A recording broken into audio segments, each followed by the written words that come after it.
Not the obstacles and give guidance.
Get up, stand up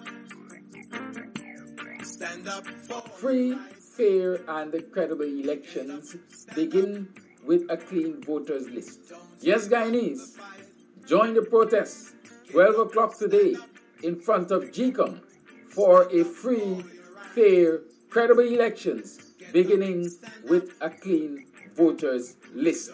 Come one, come all.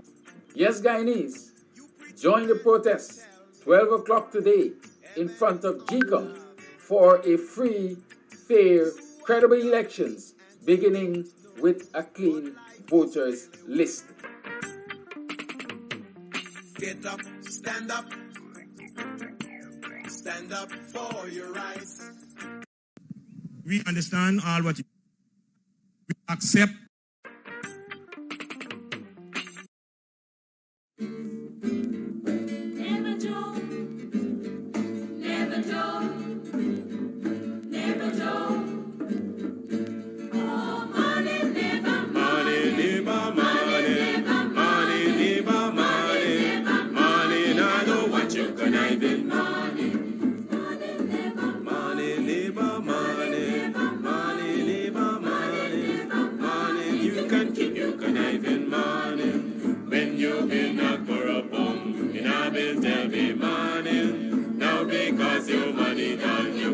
Conniving morning, when you had your pocket full, in a bill tell me morning. Now because your money done, you hustle for tell me morning. Yes, morning, neighbor, morning, neighbor, morning, morning, neighbor, morning, morning. I don't want you conniving morning. Neighbor, neighbor, joker, neighbor, neighbor, joker, neighbor, neighbor, joker.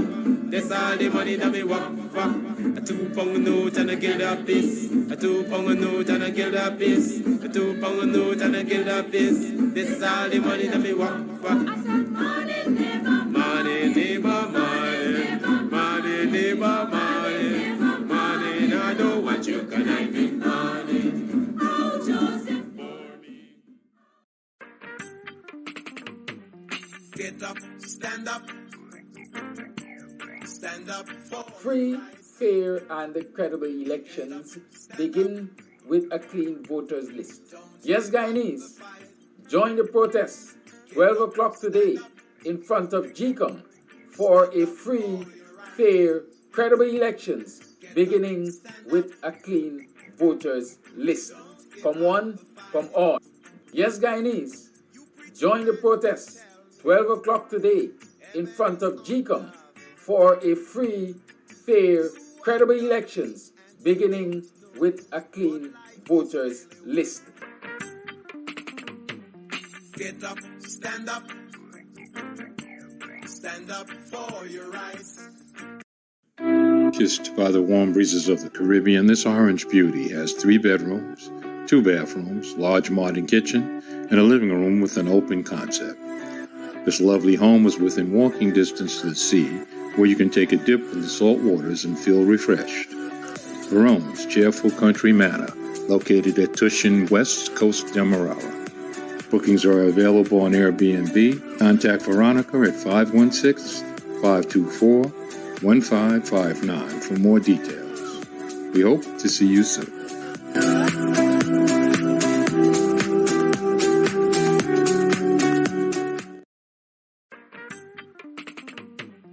Get up, stand up. Stand up for Free, fair, and credible elections begin with a clean voters list. Yes, Guyanese, join the protest 12 o'clock today in front of GCOM for a free, fair, credible elections, beginning with a clean voters list. Come one, come all. Yes, Guyanese, join the protest 12 o'clock today in front of GCOM for a free, fair, credible elections, beginning with a clean voters list. get up, stand up. Stand up for your rights.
front of GCOM on Tuesday, 13th September, 12 o'clock, and let us make it known, clean voters list or no elections.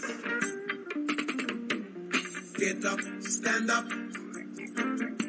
Stand up for your rights.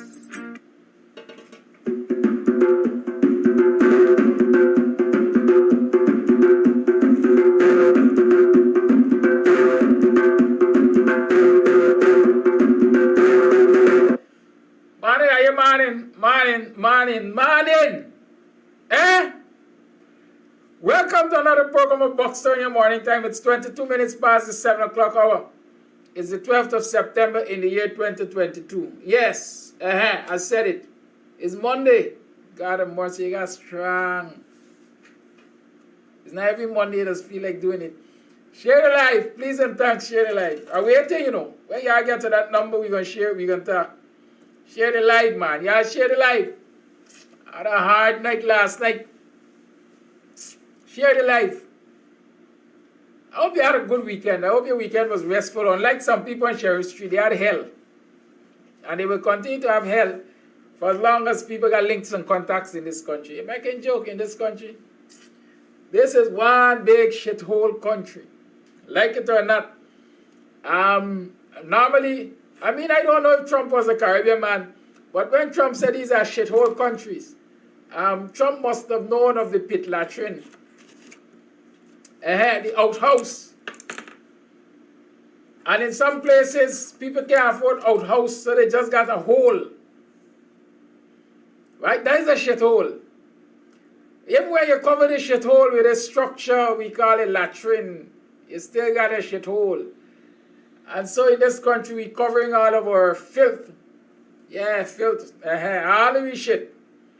We're covering it with shiny buildings and miniature infrastructure these days.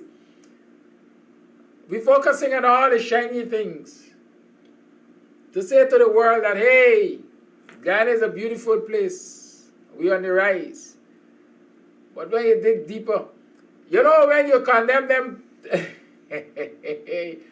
well, I know, this is country people's story.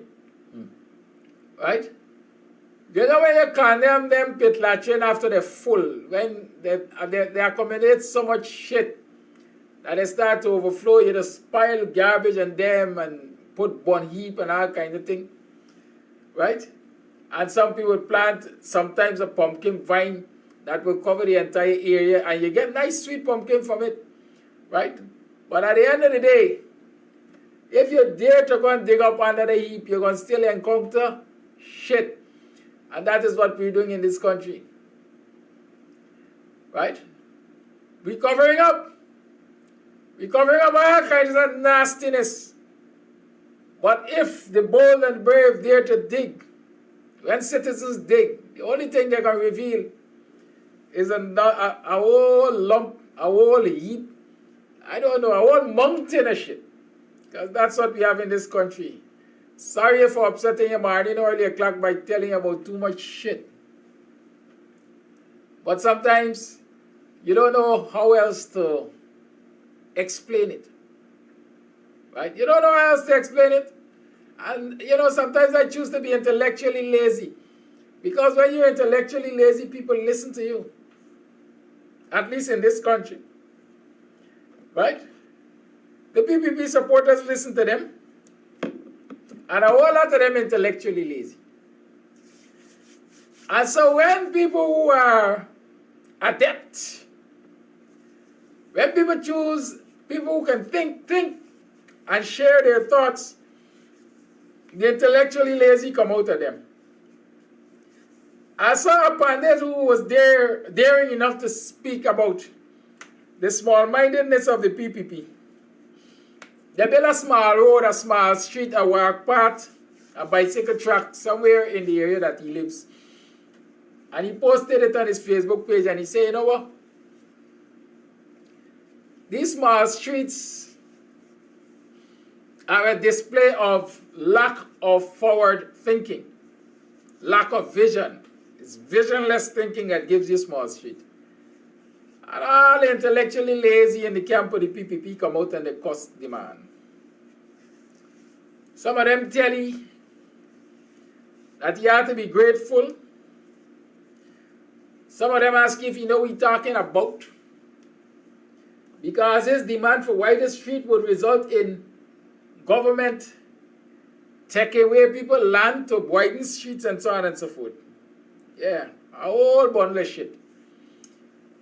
Because when you look at the street, you see that there is a lot of space, parapet space, that the street could have been widened. I don't know what's happening in this country. I tell you all before, I think I mentioned it over the last Friday. And if you look around, you will see everything is getting smaller under the PPP. Buxton Post Office was a big place. Buxton Post Office was 2 stories. You had the post office downstairs, and you had the postmaster's quarters upstairs. Right? There were living quarters upstairs. Now they build a new post office at Buxton. It's like a 1-bedroom. Well, I don't know. I know it's in 20 by 30. I'm almost sure about that. I don't think it has 600 square foot. 20 by 30. Perhaps. I don't know the measurements. But my God. My God. What is wrong with us? Don't we have any vision?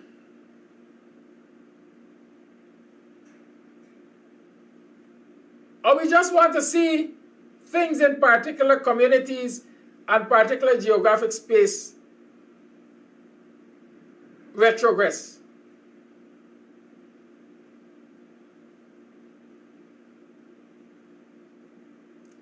I mean, I haven't inquired about the cost, but I know it's going to be some exorbitant cost. But when you look at what is now the Buxton Concrete, the Buxton Post Office, oh, I wonder if that is the blueprint for post offices now. It seems to be a similar construction to Kitty Post Office. You know where Kitty Post Office is? You know the size? And Kitty Post Office might be a little bigger, I'm not sure. And then there is a similar one at Melanie, I think, on the public road. So the question is, are we building these cramped post offices because of a lack of space? I dare say no, it can't be, because Buxton Post Office, the land where Buxton Post Office is located, is big, man. Right? It's big. And so I wonder why it is we got this small, stupidity looking building, like a $1, what is it? Like a mouse on a $1 bread. Big land space, but a choky post office. Now on pension day, what will happen to the elders? They got to stand in the sun. They have to be exposed to the elements because all of them can't fit in that post office building at any point in time.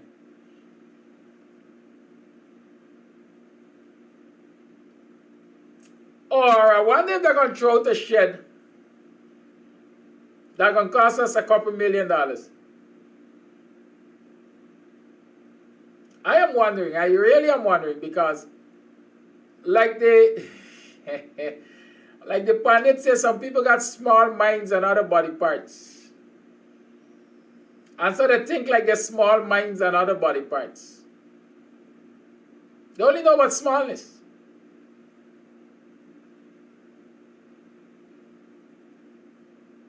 Nobody could have conceptualized that in this modern day, for example, the post office could have been built in such a way that it can accommodate a computer hub, or a technology hub, if you want to call it that. There's still people who don't have access to computer and so on in their homes. And so a section of that post office could have been used to host, quote unquote, an internet cafe, a hub of some sort, where people can go and pay a fee to do online shopping and stuff like that.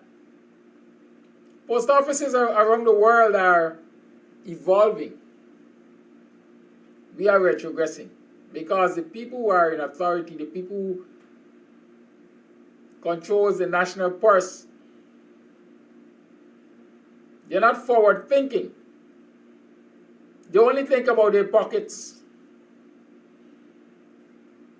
So pension day will come and the pensioners will start crying out, old age pensioners especially.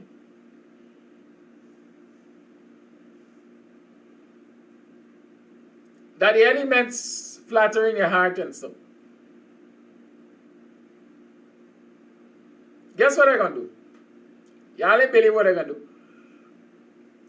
Well, I don't even know if they will do it. Because this is what the coalition was doing when it was in office. You know, every now and again I get this brainwave that I remember something that the coalition was doing that was positive. In all, they did nothing for Guyanese while they were in it for 3 effective years, 5 years total. On pension day, because of the construct of the post offices, I don't know who gave the instruction, but I know that tents were being rented, tents and chairs, to accommodate pensioners outside. Some departments of the government was also providing breakfast for the pensioners. That was a good thing. To know that the pensioners got shelter and comfortable accommodation while awaiting their pensions. And on top of that, they got breakfast. Can't break the bank to cater for your senior citizens once a year, once a month like that. Right? But you know what I learned?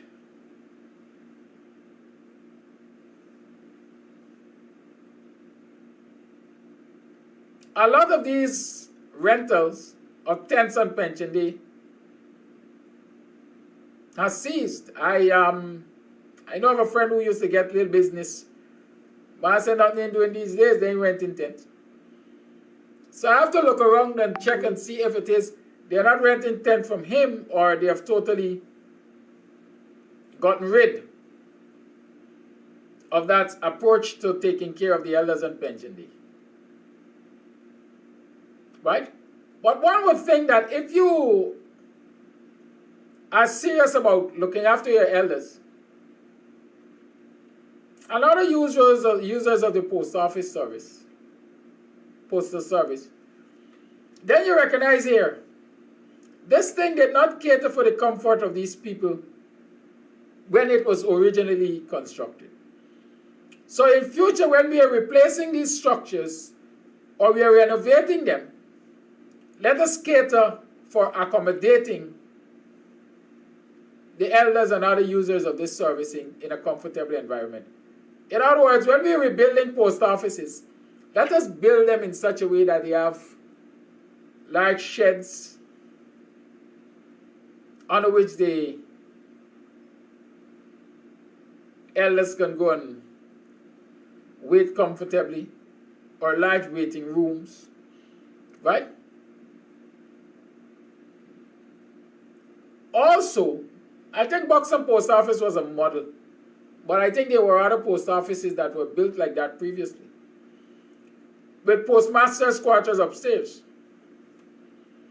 Because if you understand the postal service, sometimes postmasters have to leave their district of residence and go to other districts to act, or even to take over the operation because there are problems down there. I remember we had a postmaster, Mars. He might have been Michael Mars. I can't remember what was his first name, Mars, who lived in Buxton for years as a postmaster. He lived upstairs. I also remember there was another guy not so long ago. We simply used to call him PM. I can't remember his name right now. I think he's Ulrich. Ulrich something. What? Joseph Harris something. Ulrich. He might be tuned in so he can say, hey, it's me, raise your finger. Right? Who spent years in Buxton? Because Buxton had living quarters. I also remember recently that when the Buxton post office fell into disrepair, there was a young lady, a postmistress, who was coming all the way from Parfaith Harmony, I think, on a daily basis. Right? So imagine you, as a postmistress, mistress of one of these centers, have to travel from Parfaith Harmony to Buxton and back every day. I mean, they might be providing you with traveling allowance, I would hope. But how convenient is that? We got people who don't think. They say beasts don't think. And that is what is happening in this society. Smaller post offices are being built. You have to pay attention to that. Smaller roads are being built also. Imagine you have community roads that could have easily accommodated 2 vehicles passing side by side or even parked side by side. And pedestrians could have used the parapet still.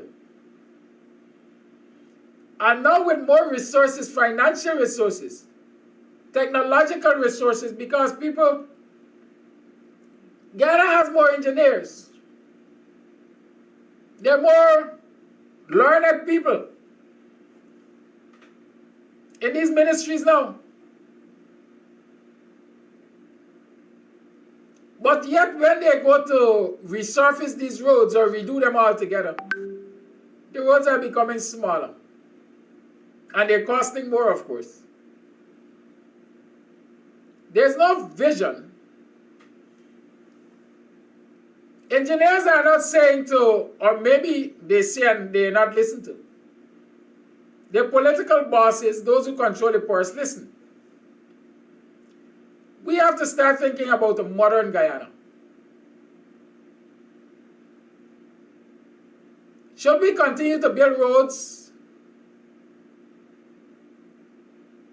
with open gutters, open drains at their sites? Or should we construct roads with storm drains, if that is what they call them? But drains that are covered, where the covers can be removed if necessary at certain junctions.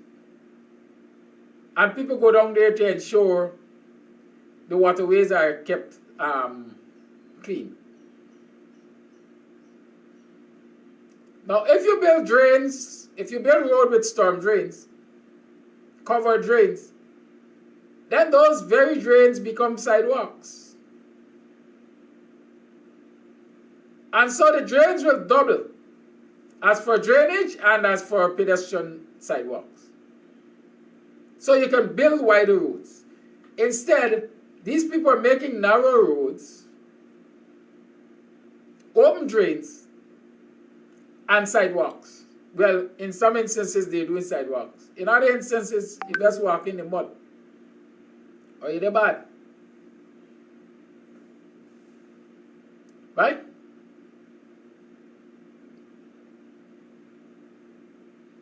Where is the visionary leadership? And you don't have to look far to know none exists. Because when the fat guy, I told this story before, is waxing lyrical about thinking constructively for the management of Guyana's natural resource earnings, he said, why should we build 4 highways when the country only needs 2? Guyana only needs 2 highways. Look what happens when they had the horse race at Bushlot. People spend 6 and 12 hours trying to get from point A to point B. Can you imagine that? In a modern country, you have one sporting event and commuters have to suffer for 12 hours, 6 and 12 hours. While the politicos jump into their vehicles, turn on sirens, and everybody has to pull to the roadside for them to pass. Why don't citizens just park their vehicles and come out and refuse to go back into them? So that the politicos will have to spend 6 and 12 hours like other people.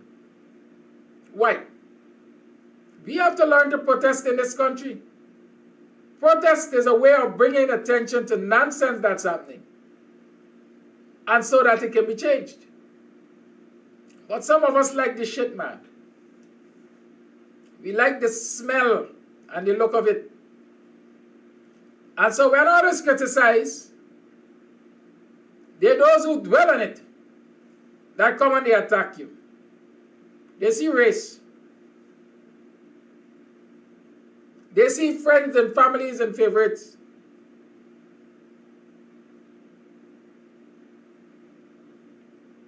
They don't see constructive criticism for a better Guyana.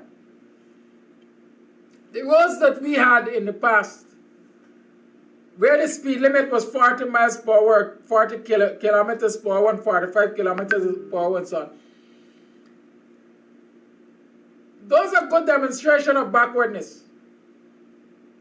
Because they were there since in what, the 1960s? They were rubble roads, or pebble roads, whatever you call it, with these loose bricks and so on. And so if your vehicle travel above a certain speed, you would have bricks and so on spilling, and you would have discomforts being caused to yourself and others.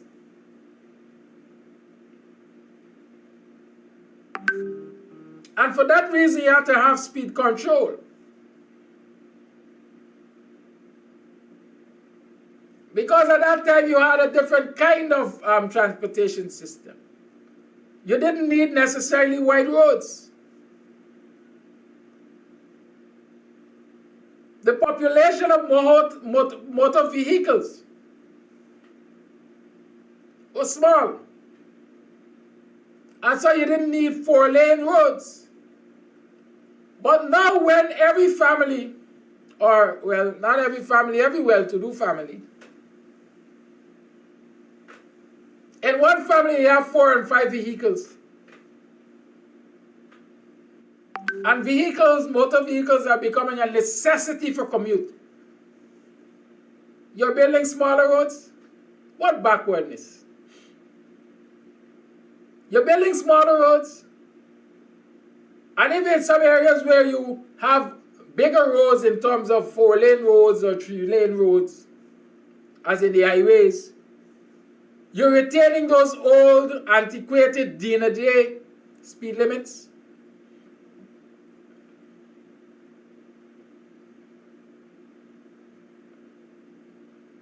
Imagine I have to travel at, what, 65 km/h per hour from Buxton to Georgetown, or to where? Somewhere around Industry, before I can go to 80 km/h. Them is joke speed. Don't you think? Them is joke speed. Those of you who utilize the what they call it, Autobahn and the highway this and highway that and so on in the US, share with us in Canada and UK and so on. At what rates do you travel? At what rates do you travel? And don't come and tell me speed can kill. Because I'm of the firm belief that what kills in this country is indiscipline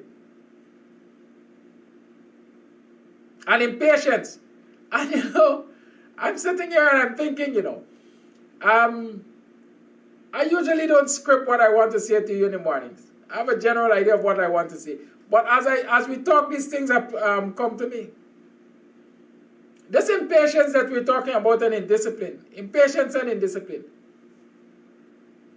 Is it possible that a system, the highway structure, the speed limit, are these things all contributory factors to accidents on the road?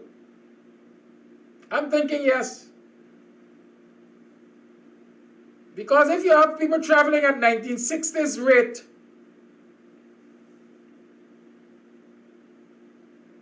Then they become impatient and they start to rush. And they disregard speed limits and so on. And those who are showing regard for the speed limits now become, quote unquote, like a handball. And so you have people crashing into each other because there's some who are going at a slow rate and the others who are trying to exceed that rate. What if you were to set a modern speed limit and you have dedicated lanes? Do you know right now there is no lane or zone system, whatever you call it, on the roads of this country?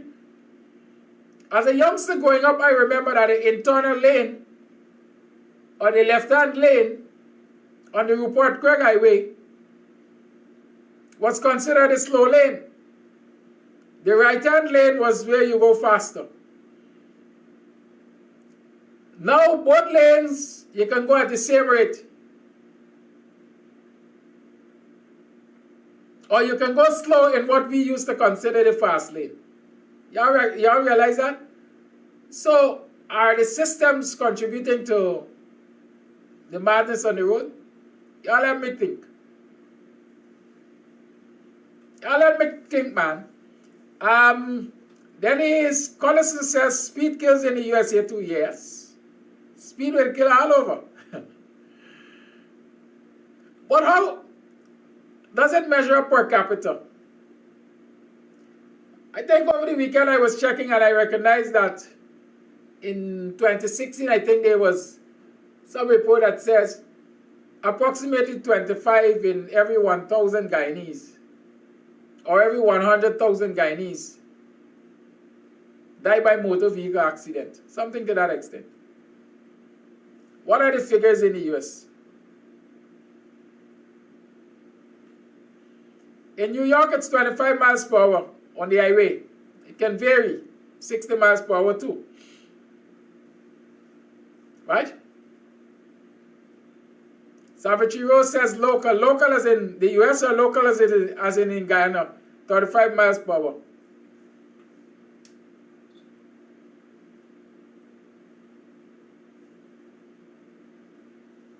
$50 kilometers per hour on the city streets and 100 kilometers per hour on highways in Toronto. What? A kilometer is what? 7/8 of a mile or something, sir? So we can convert that speed to miles per hour. Right? But in short, if you do the comparison, you'll recognize that we still in 1960 speeds in 2022. Because we're still building 1960s infrastructure in 2022. And we still have 1960s thinking in 2022. So a lot of the problems we face as a society are because of the lack of forward thinking by our leaders. Well, Denise is saying just what I'm saying. Modern speed limit is relative to roads, population size, etc. That's my point. So when we were having these single carriage pathways, if I can call them that, for roads, we had a smaller population. We had different technology for road construction. We had different types of vehicles. As a matter of fact, vehicles couldn't even make the speeds we're talking about now. Some of them couldn't travel that way. You want to lose up? Right? So, we don't have leadership that is changing with the times. Right? We don't have leadership that is changing with the times. Think on that. Let's take a commercial break and then we'll continue to talk the things. Kissed by the warm breezes of the Caribbean, this orange beauty has 3 bedrooms, 2 bathrooms, large modern kitchen, and a living room with an open concept. This lovely home is within walking distance to the sea, where you can take a dip in the salt waters and feel refreshed. Verone's cheerful country manor located at Tushin West, Coast Demerara. Bookings are available on Airbnb. Contact Veronica at 516-524-1559 for more details. We hope to see you soon.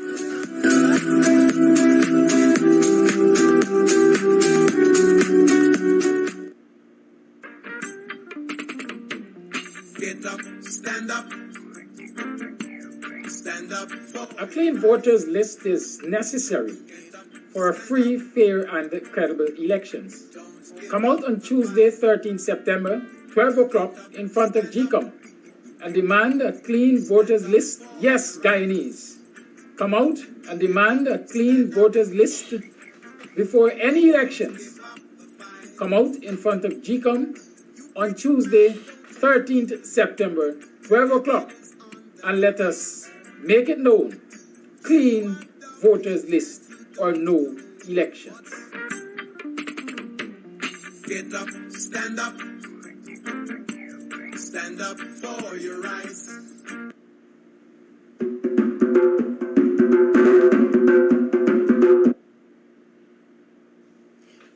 Dennis Collison says, therefore, Guyana's speed limit should remain in the 60s until such time that the infrastructure can accommodate increasing speeds.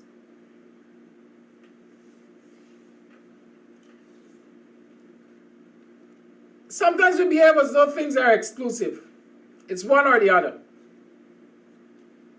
It's one or the other.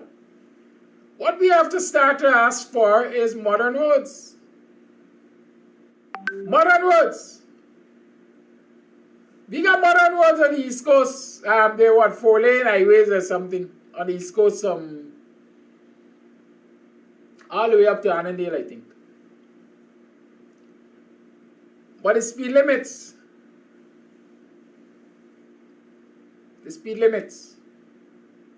remain in the 60s. And again, we're not thinking modernity. On the East Bank on the Patterson, for example, when they did that East Bank highway there, they did the walkovers, overhead bypass or whatever you call it. But citizens still are indisciplined. How many citizens use them? As a matter of fact, the lifts which were supposed to take people up to the bypasses became playthings for children and adults alike. Some of them were damaged even before they went into commission. We're intellectually lazy in this country, man. Nevertheless, it's 6 minutes to the 8 o'clock hour. Let me remind you that tomorrow at 12 o'clock we're coming out. At least I hope we are coming out. I am ready to come out. And we're going in front of GCOM. And we're going there to say, simply, we want the voters list cleaned. Unless the voters list is cleaned, then we should not be contemplating any election. Right? We should not be contemplating going to elections, local government elections or regional or general elections. None of the two. Unless the voters list is cleaned. Why? Do I have to go through this again? Why do we want a clean voters list? A clean voters list is necessary. Absolutely necessary. If you're going to start to talk about free, fair, and credible election. Free, fair, and credible. Right? Now, what a lot of the international observer teams look for. Right? Is elections where people can walk in freely and vote.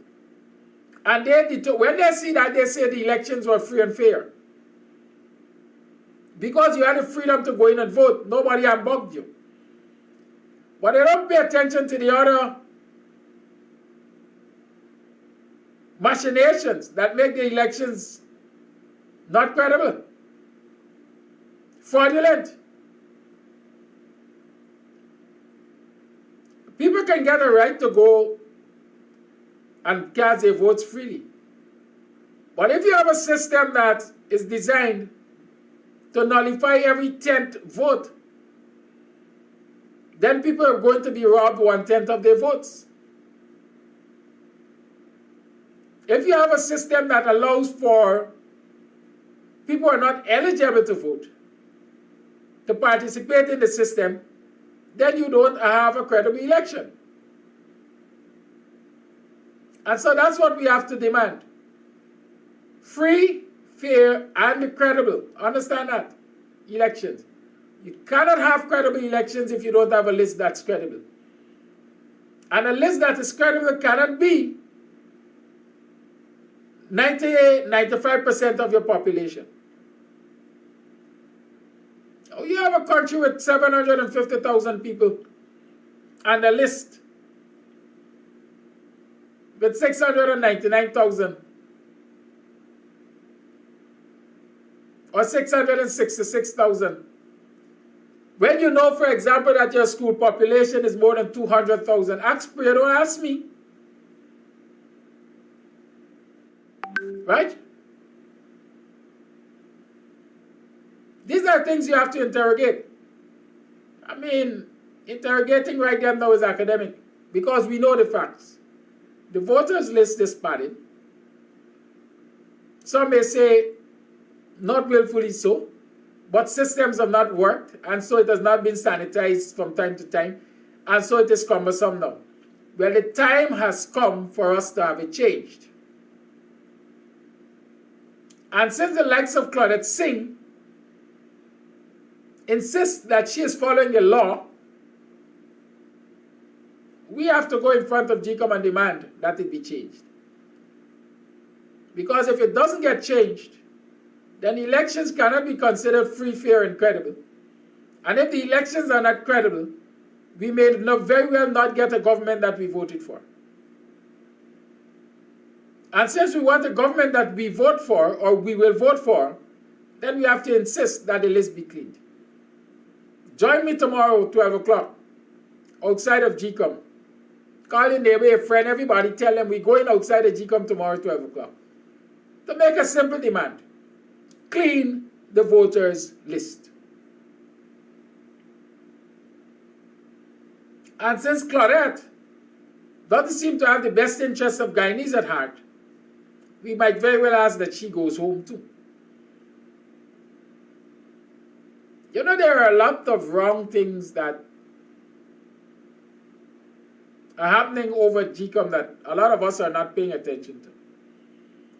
But imagine you and your neighbor got a fight over a particular document, or the resolution of this fight lies in a particular document. You all end up at the police station, the police collect the document from somebody who had it, and then hands it to your neighbor so your neighbor can get the details.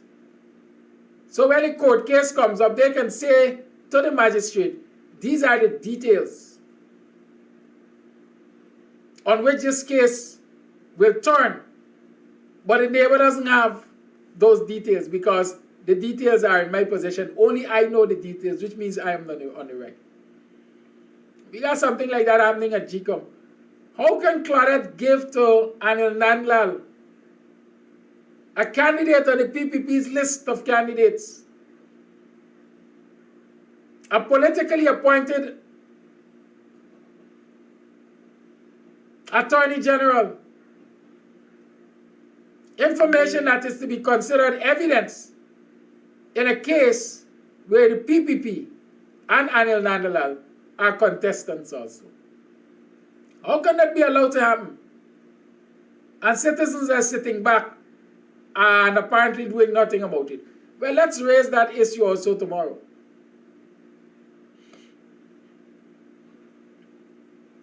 Right? Let's raise that issue also. So join me tomorrow. GCOM, 12 o'clock. Like I said before, you're going to be rehydrated. There will be lots of liquids to you. I know about the food part. I'm not the one that thinks that if you want black man anyway, get a pot of cocoa and some beers. That's disrespect. Comes from the PPP quarters ever so often. We are going to go there because it's our interest to go there. Right?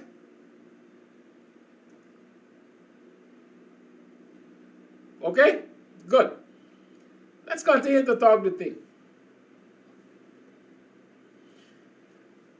I see Ali was in Mocha yesterday. Y'all notice that?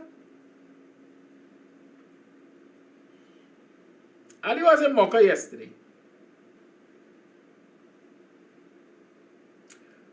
The whole of Mocha turn out, by. The whole of Mocha turn out. Or did the PPP bus people into Mocha? I don't know, I'm asking. Y'all don't say I say. I'm asking. What percentage of the attendance at that meeting represented Mocha people, as my good mother says? I don't know if they call Maconians. I don't know what they call, but when I inquired, I was just told, hey, call them Mocha people. Right? What percentage of the audience there at that outreach with the fat guy was truly representative of residents of Mocha, Barnwell North, Arcadia? Right? I don't know, right?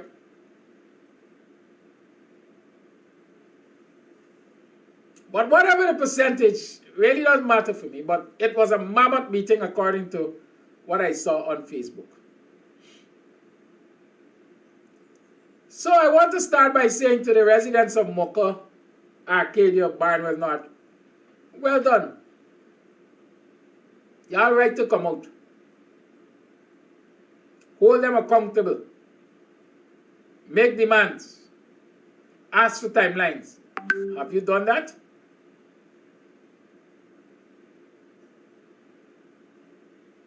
Have you done that?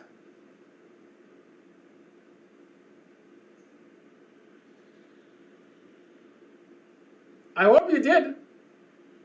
Because I'm seeing a post from Member of Parliament Nima Flubes, and she is, what should I say, aching? Grieving? She says, imagine these people were there clapping for their demise.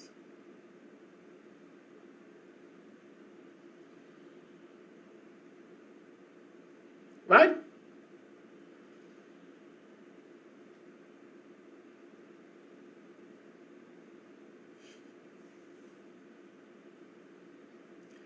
Clapping for their demise. Have you seen such behavior previously and currently and recently?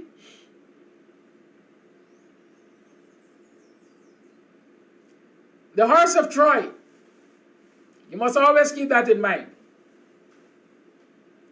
A lot of people commented on that post that it might be a lack of education. Yes, I think it's a lack of education.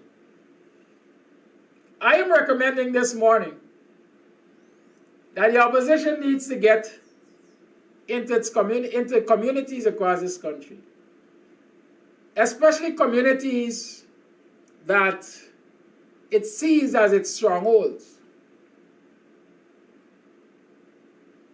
It's all well and good to see on national television and, you know, these public appearances when the PPP come to take the thing because it's ours. Yes, that's the easy way.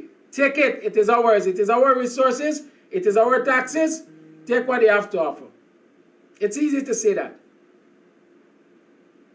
But will you tell your children to take what their grandparent or grandparents offer them because they're grandchildren? If you know that there's a distinct difference between what your children are offered and what your brother's children are offered, that's where the education comes in. You all are grandchildren. You all are entitled to grandmom's or grandpa's love. And you expect gifts. But will I encourage my children to take what I consider mediocre and disrespectful to them and myself as their parent from their grandparents when I know that she is treating my sister's children differently? Knowing me, I'm likely to tell my grandchildren, is your grandmother, your grandparents, give them due respect.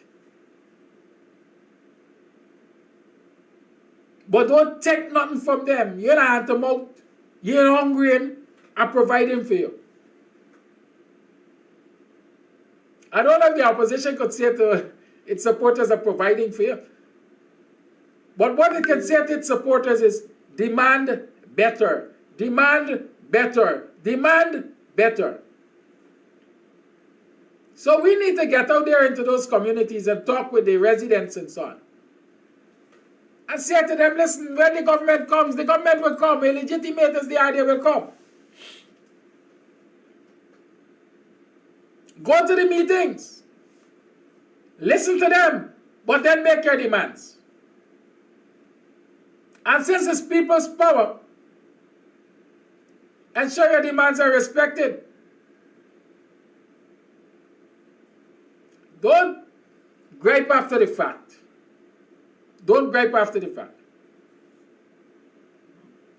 Right? We don't want you to gripe after the fact. So, the folks of Maka went out.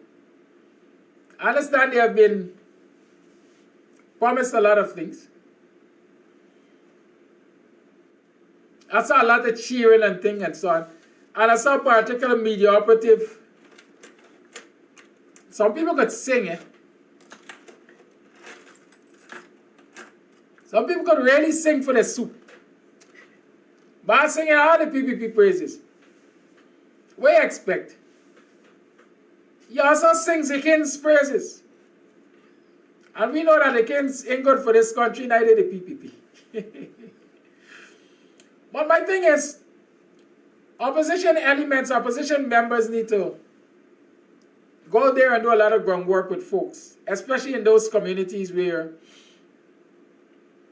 they believe their strongholds are. Right? Teach your people what is necessary for your community to develop in a sustainable way. Is it balls and rackets?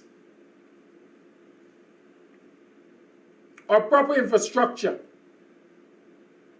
and training facilities? Is it a cash grant here and a cash grant there?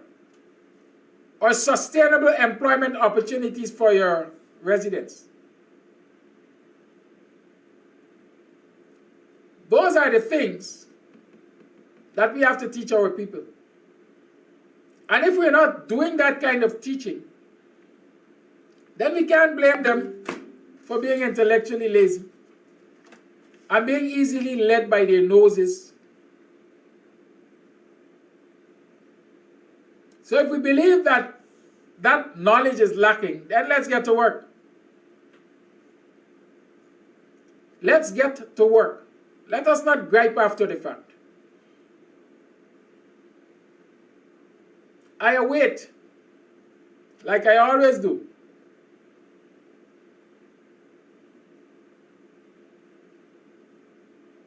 I await to see the outcome of that Mocha visit.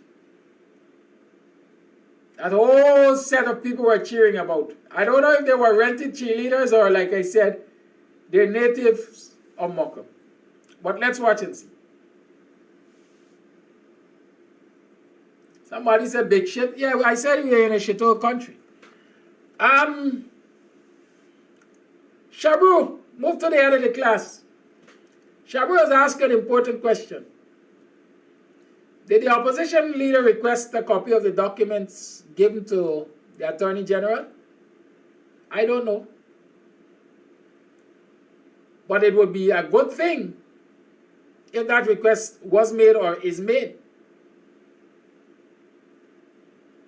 And so both of them could be on the same page. Not that the opposition leader will get access to GRO, nor the immigration records, to see how it is being tampered with by the PPP, to discredit the very information that Anil has asked for. Because I believe that is what is going to happen. They're going to tamper it, And so in the courts, they'll be able to establish some level of questionability, some level of confusion as to which is the accurate information.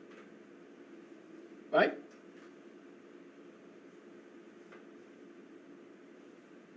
Which is the accurate information? Is it what GCOM has or is it what is not? Morning, neighbor. Morning. All you do is protest morning, and you don't forget that it's protest morning. I'm looking forward to see you all at 12 o'clock today in front of GCOM. Get up, stand up. Stand up for Free, fair, and credible elections begin with a clean voters list. Yes, Guyanese, join the protest 12 o'clock today in front of GCOM for a free, fair, credible elections beginning with a clean voters list. Come one, come all.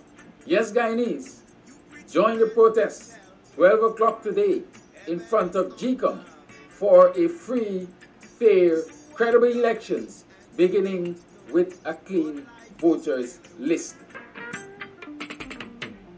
get up, stand up. Stand up for your rights. Kissed by the warm breezes of the Caribbean, this orange beauty has 3 bedrooms, 2 bathrooms, large modern kitchen, and a living room with an open concept. This lovely home is within walking distance to the sea, where you can take a dip in the salt waters and feel refreshed. Verona's cheerful country manor, located at Tushin, West Coast Demerara. Bookings are available on Airbnb. Contact Veronica at 516-524-1559 for more details. We hope to see you soon.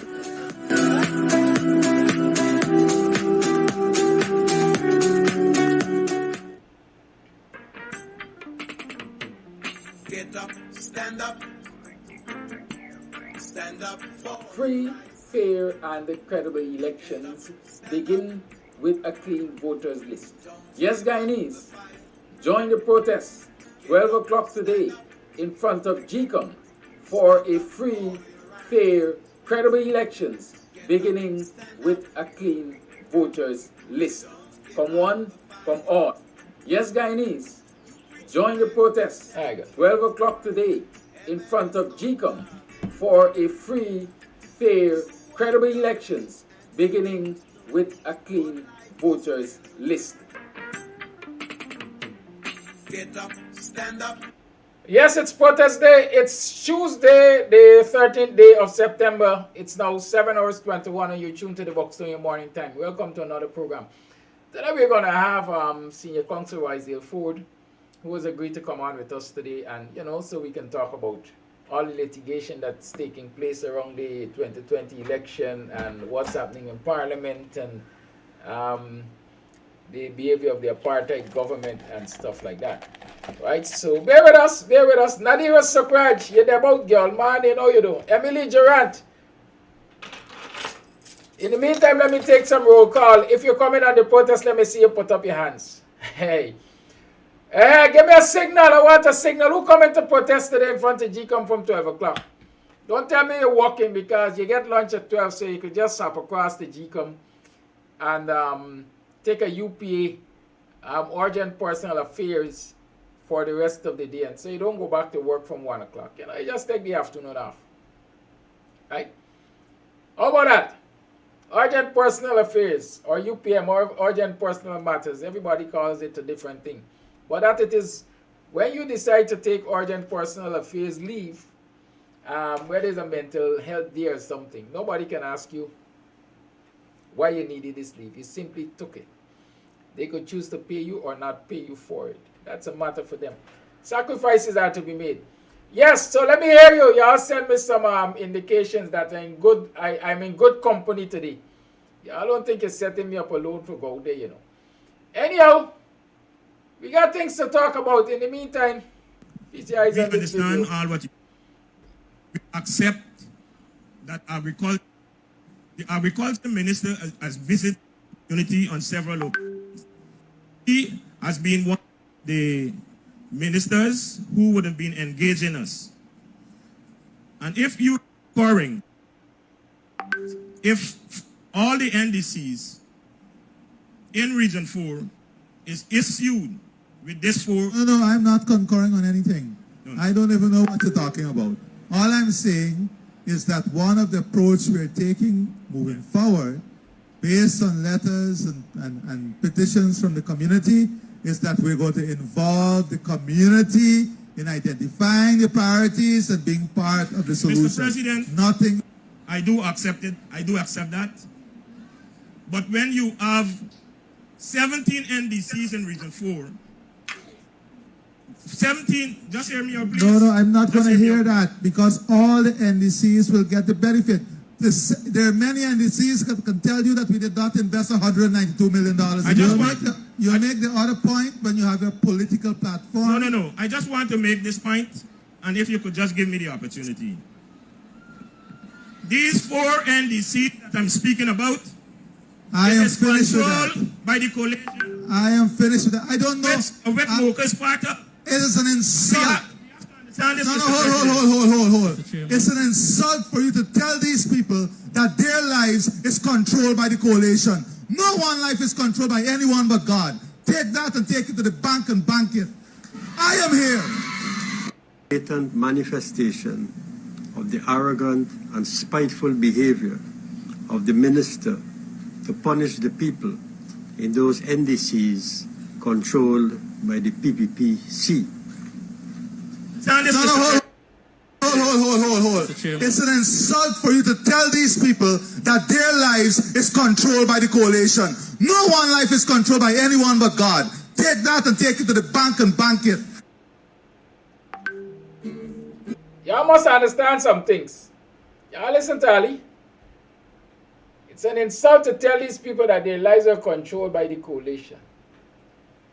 Nobody's life is controlled except by God. And I am here. So is Ali God?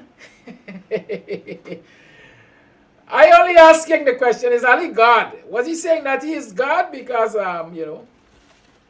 people's lives are controlled by God. And I am here.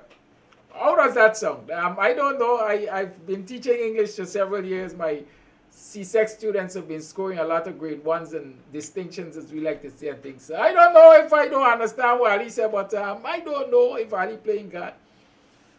But I certainly know that he is ignorant or arrogant, whichever one you want to call it. Because what Chairman Adams was saying was totally misinterpreted by Ali or sidestepped. And that is why I say ignorant or arrogant. Right?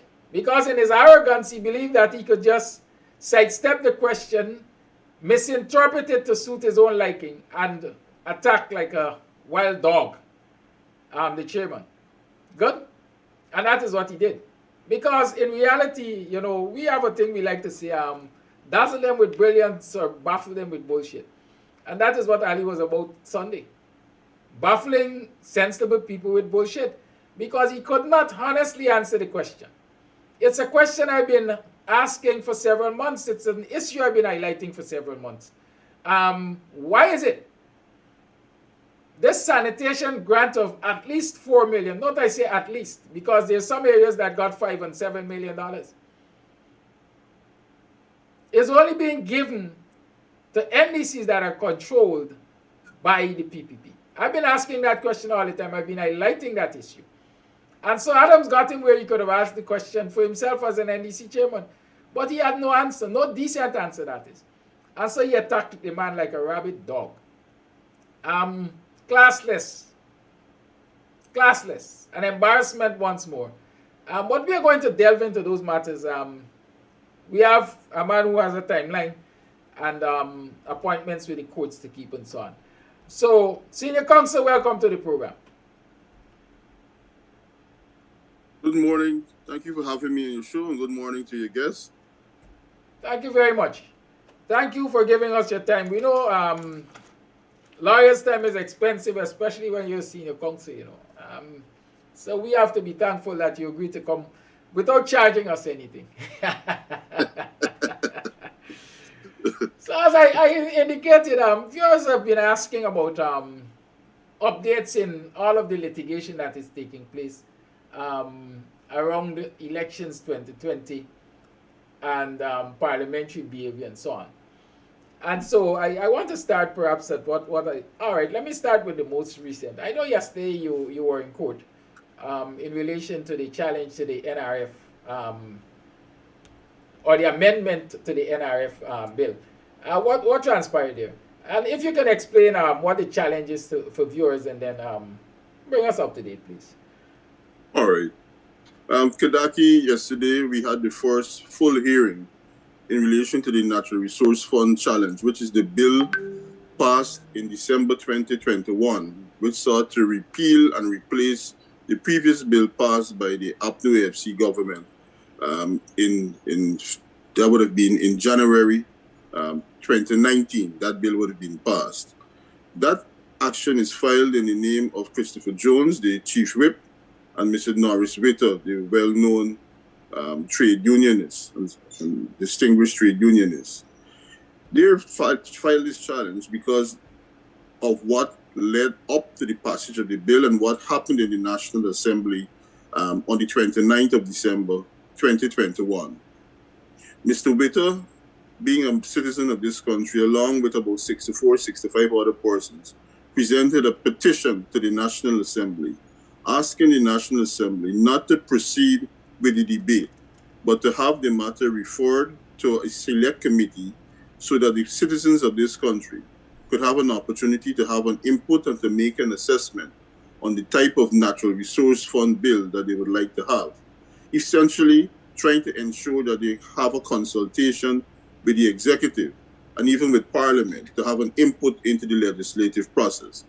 But as true to form, the PPP would not want to have any sort of civil society involvement or any other involvement. They always know, and they will always know in their minds what is best for Guyana. Even if it is poison, they intend to throw down the throats of the Guyanese people. So on the day in question, the Speaker, very strangely, but again, not unpredictably, said that he received the petition from a member of Parliament that morning and that he will not allow it, as a matter of fact, to proceed to any sort of consultation. It will have to be dealt with later. In the evening, Mr. Christopher Jones stood up and indicated to the Speaker that we believe that this is an important enough bill for it to go to a select committee. Again, the Speaker refused. And at that stage, the process of disruption and defiance concerning the Speaker's decision started by the members of the opposition.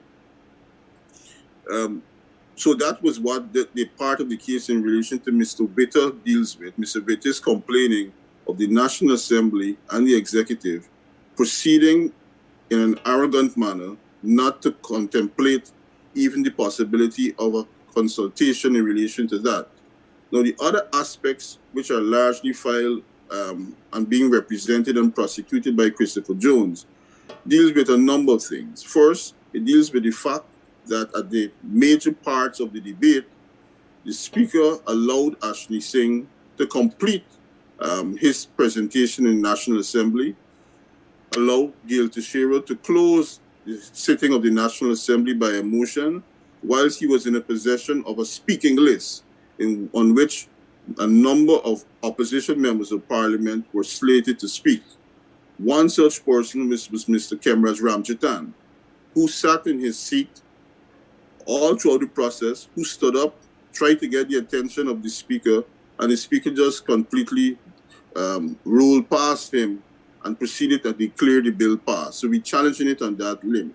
We're also challenging it on the fact that the mace, which is a fundamental instrument of the National Assembly without which no proceedings can be conducted, was taken out of the Assembly. The Speaker whipped out a little piece of wood, considered it a mace, and proceeded. So we're challenging it on that basis too. We're also challenging it on the fact that the National Assembly had fixed and defined hours of hearing and operation, and that they proceeded outside those defined hours without permitting any proper resolution to allow it to go on. So yesterday we had the full first hearing in which Mr. Kemrat Ramjitan testified, starting about 10 in the morning and finishing about 3:30 in the afternoon.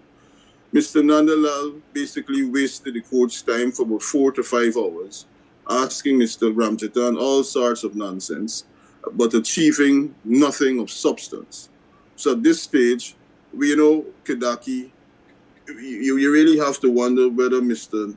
Nandalal is losing his mind.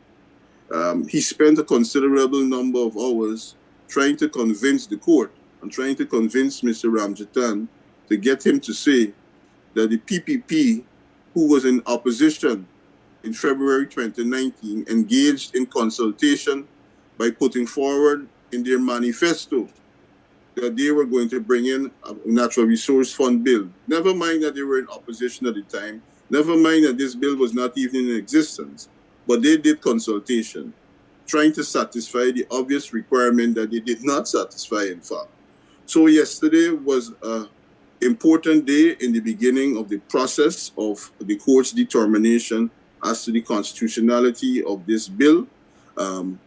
Nandalal and the PPP, they really and truly have no case, and we will prosecute this case to the best of our ability. So that is the update in relation to that matter. When again that matter comes up? It comes up on the 8th and 9th of November. On the 8th, Mr. Witter will give his evidence. On the 9th, Christopher Jones will give his evidence. It is fixed for that date. I believe the judge is proceeding on leave in a few days' time. And so, I mean, as an officer of the court, I don't expect you to impugn the character of the court, but I'm just asking, do you anticipate this matter will come to a speedy closure?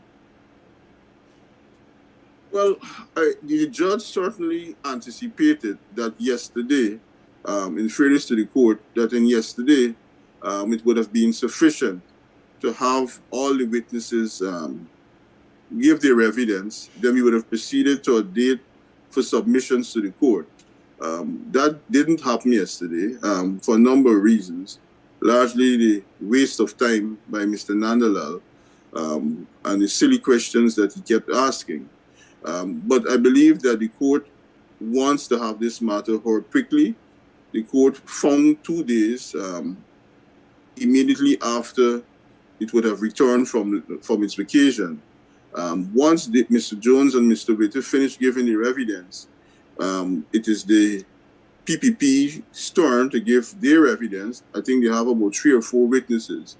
I don't intend to be long. The issues are largely legal issues. There's not much for me at this stage to ask. Certainly I will ask the important questions, but I believe I could do so in a very concise and precise manner that will not impact or cause the matter to be delayed much beyond the 8th and 9th, subject to the dates the court would have provided at that stage. Thank you, SC. Now we move to what some might call it the fallout of that very amendment. Because on the date of the sitting of Parliament when that amendment was taking place, parliamentarians took certain positions, actions, decisions in an effort to, I would say, prevent the unconstitutional passage of that amendment. And I think 8 of them have so far been sanctioned by the Committee of Privileges. Again, the argument is that that was unconstitutionally done. That too resulted in litigation. Am I right? Oh, definitely, Kedaki. You're on the ball. Good. So what's the situation with that case now? Where are we standing? Well, Kedaki, as you said yesterday, we filed an action challenging the suspension of the 8 MPs. We received a notice a few days ago from the court fixing this Friday, the September the 15th, I believe Friday would be, for a hearing before Justice Young. So we're at that stage now where the court has scheduled a hearing. The court had initially fixed the hearing for the 1st of November, providing specific timelines, but Nandalal filed and the other lawyers filed for the speaker and the clerk they filed certain applications, which I believe caused the court to accelerate and adjust the hearing forward to have a speedy hearing of those applications, which will pave a way to the determination of the issues. So that is actively also before the court. And this is the same matter that I think I remember the court was asked to, I don't know the legal term, but basically put a stay on the decision of the privileged committee so that the members of parliament could have attended sittings until the deliberation. This is exactly the same matter. The court at the time indicated that because the government, the AG chambers, asked the court to make a determination as to whether the court could even hear the matter, thought it fit at that stage to proceed to determine that issue first. So I believe the court is accelerating the process by adjusting the date to the 15th of September to have a hearing on that issue of jurisdiction and to get that out of the way. Thank you again. You know, I must note that I want to call it I must note the delaying tactics of the AG. Well, I don't know if he's functioning in this capacity as AG, but certainly a representative of the PPP. You know, sometimes I can't differentiate because... Well, it's impossible to differentiate, Kedaki. You really can't differentiate. There's no separation in the conduct of the litigation. There's no professional distinction that could be found in the conduct of the Attorney General. I will take you to another issue if you will permit me. I know it must be one of the areas that you want to discuss with this morning, and I will take you to the request that is sent to by the Attorney General to the Chairman of the Elections Commission to hand over documents submitted by the APTU AFC during the period of the recount. It is ridiculous that the Attorney General will write GCOM and ask to receive documents. And it is more ridiculous and more outrageous that the Chairman of the Elections Commission and the Elections Commission by a majority will vote to hand over documents submitted by a political party when the Elections Commission is the custodian of it, when the Elections Commission itself ought to have engaged in the investigation and an analysis of the information received, but didn't do anything. When the Elections Commission itself is party to proceedings in litigation challenging the petition that is currently to be determined by the CCJ, the highest court in the land. So you see Nandalal putting on his political cap, masquerading in the office of the Attorney General, seeking to obtain purely political advantages when he himself also is a party to the very litigation. So you're absolutely right. There's no distinction that could be found, and there's no professionalism that you could say distinguishes and draws any boundaries or points of departure between what he does as the Attorney General and what he does as a member of the PPP. And that raises the question about the behavior or the decisions of GCOM. Isn't there a real conflict, my word, that has been created in that situation with GCOM agreeing to hand over to one of the contestants documentation submitted by another? Oh, of course, it is a situation of conflict, but it points out more clearly, if anybody really had any serious doubt as to the partiality, as to the independence of the Elections Commission. You know, during the recount, we would have submitted, and this was something that will come out late in the day in another forum, we would have submitted to the Elections Commission during the recount information indicating a number of irregularities, a number of anomalies.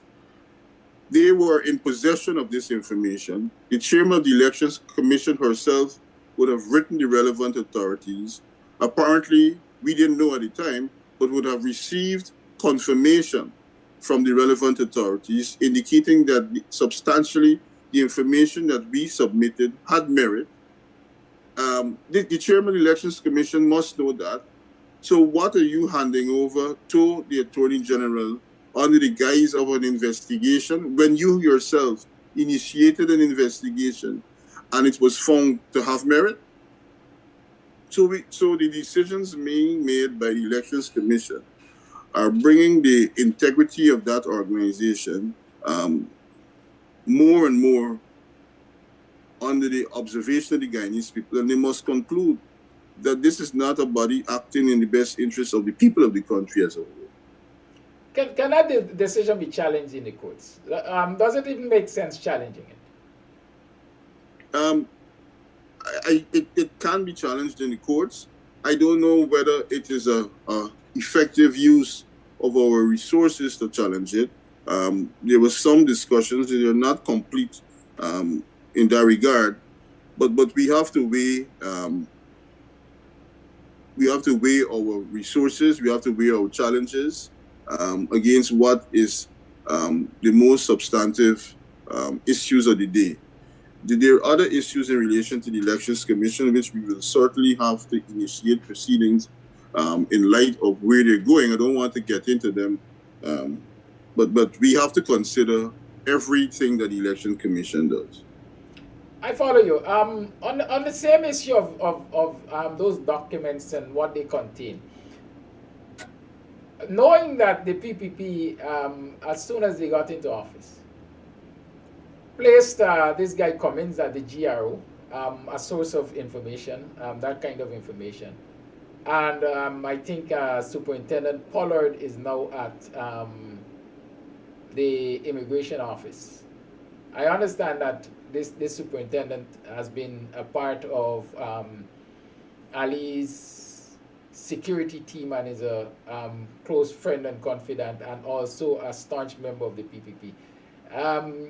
Do you think that there's anything afoot in terms of the possibility of them corrupting the source of the information which GCOM had and has now handed over to ANIL?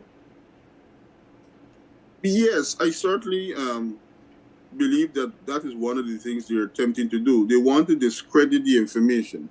Kadaki, the government, whether or not this petition would have been heard by the courts, we want them to be heard by the courts for obvious reasons. But the government, this illegitimate government, they have suffered and will continue to suffer under the cloak of illegality. Throughout the world, people will consider them as not having been lawfully elected, that they've come to power in a process that is tainted, a process that is lacking in credibility. So this request for the information is an attempt outside of the court process to seek to discredit the information, to seek to discredit the data, to see whether they could derive any improvement in their stocks of credibility. But first, the Guyanese people have no confidence that this government will ever allow any fair and independent investigation into any matter. We could see it from the RSS matter. We could see it in relation to the killings. We could see it across the board. There will be no fair and impartial investigation that will be able to enjoy the confidence of the Guyanese people. But moreover, they will want to seek to discredit the information. But they'll have a very tough job, because the Secretary of the Elections Commission and the Chairman of the Elections Commission, they are in receipt of documentation from the Chief Immigration Officer, who is the Commissioner of Police, saying that the information submitted by APNU AFC that you sent me, that you, the Chairman, sent me, is meritorious. He provides a list of hundreds of persons who were not in the country on the date of the election, who were recorded as having voted. So they could search and jump up and down. They will engage in their antics, but it will not change the fact that this is, in fact, something that was submitted and determined by the Elections Commission to be in existence, because they were in receipt of the information from the Chief Immigration Officer. And what do you make of the threat to prosecute those very people who provided the information to GCOM, or ascertain, verify the information that was provided by GCOM? as in the deputy chief immigration officer, etc.? Well, as I told you, you know, people running off, you know, people tripping out. People can't take the pressure. You know, Kadaki, pressure hits you in many ways, right? And we sometimes we don't pay attention to the onslaught that they feel in their heads. Tell me if this makes sense to you, Kadaki. The Updo AFC writes the chief immigration officer, who's the commissioner of police, asking him, sir, we would like to determine whether these, let's say it was hundreds of people, let's say 50 people, just for using a discussion here, whether these 50 persons were out of the country as on this date. The man writes back saying, listen, these people were out of the country on this date. We send that to the chief elections officer and the chairman of the elections commission. They receive it. They then write, I believe, the commissioner of police seeking to confirm it again, or could confirm it for the first time as far as they're concerned. And they receive a letter from the chief immigration officer saying, yes, this is in fact so, the people out of the country. You could check the Immigration Act and you could find anywhere in it in which there's any criminal offense laid down for this. So who would have breached the law? The persons who write an act or the people who would have provided the information on a request? So I don't know. People could say anything, Kadaki.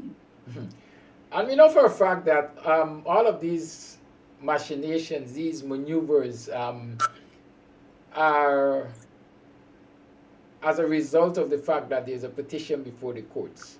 Or there are two petitions as far as I remember. The CCJ has, what did they call that? Reserved their ruling on an approach that was made to them dealing with jurisdiction. Can you again bring us up to date with the current position of that and address the petition issue in general? Yes, Kadaki. As the public would know, your video is off, right? Right. Sorry about that. I didn't know what happened there. Kadaki, in relation to the elections petition and the appeal that is before the CCJ,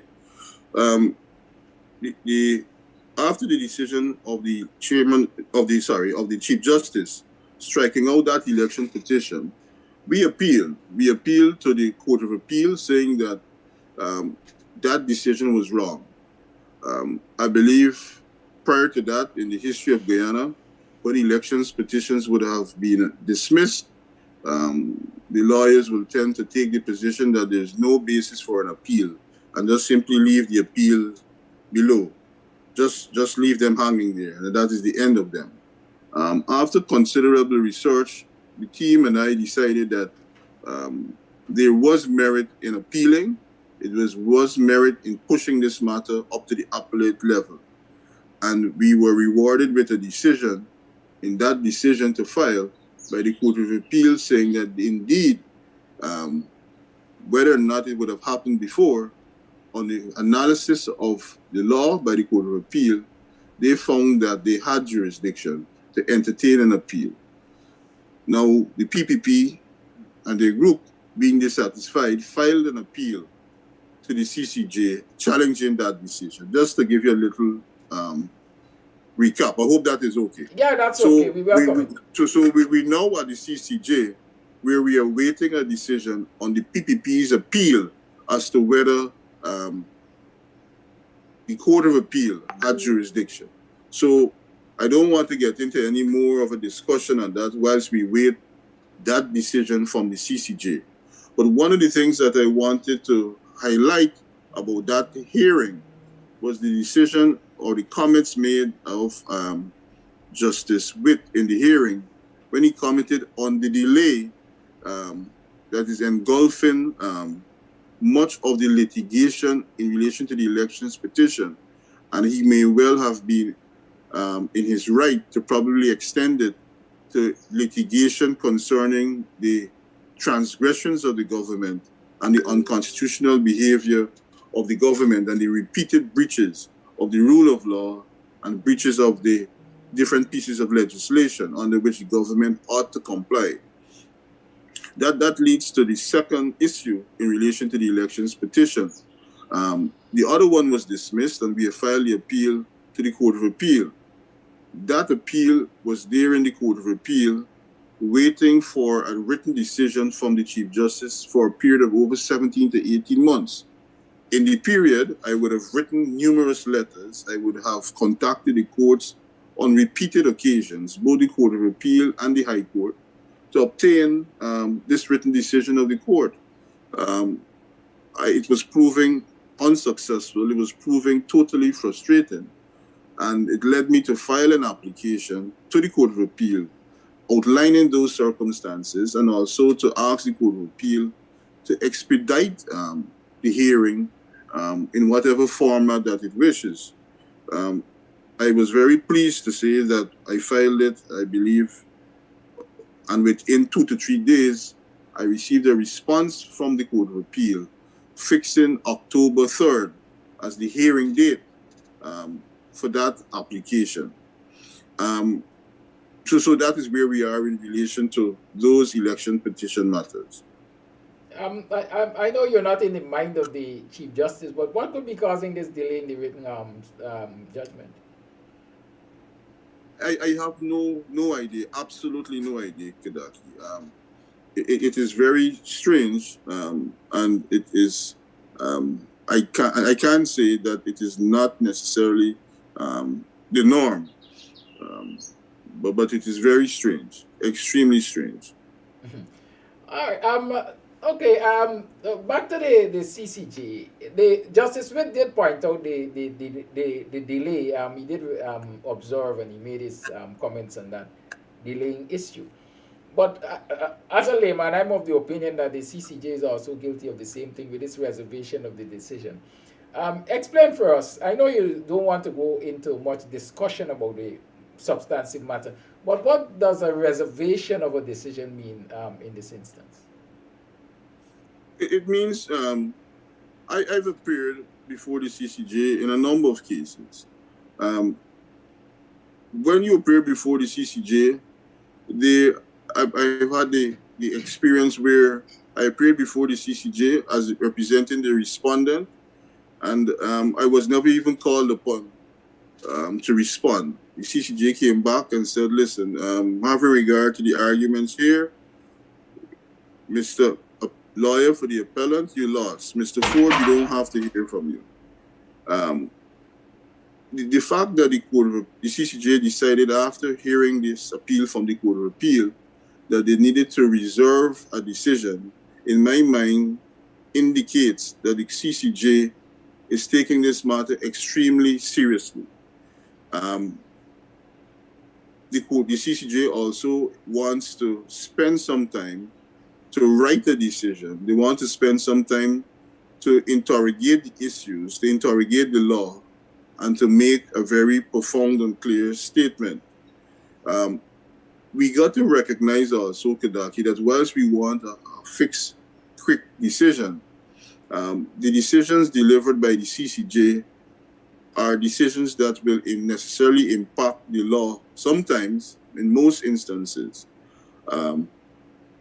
throughout the Caribbean and throughout the world, throughout countries that in the Caribbean that are for which the CCJ is its final appellate court. So let us be patient and await the decision.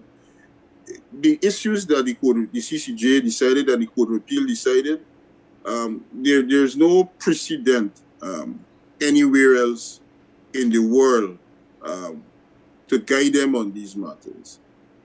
So I would, whilst wanting an early decision, I would understand the time being spent to interrogate these issues. Very well. I know you have a timeline now by which you have to go. You can indicate at any time that you that you need to scoot. Let's talk about this recent development. I showed this clip earlier in the morning. about the chairman of the Which, Mocha Arcadia oh yeah, asking about the discriminatory disbursement of sanitation grants by the local government ministry, I think. First, is it a breach? Is any breach taking place in terms of constitutional breaches when the government chooses to give some NDCs this sanitation grant and others don't get it because, as we are arguing, they're in the control of the opposition? well, I certainly believe that it is wrong. I believe that the Constitution requires the equal treatment of NDCs across the country. It requires equal treatment and allocation of resources. Now, even though this is a grant and the government will want to say that it is within our power to determine who will get it and who will not get it, the fact that you would have given it out in an area or in a region only to NDCs controlled by the PPP, it certainly is a discrimination against those NDCs.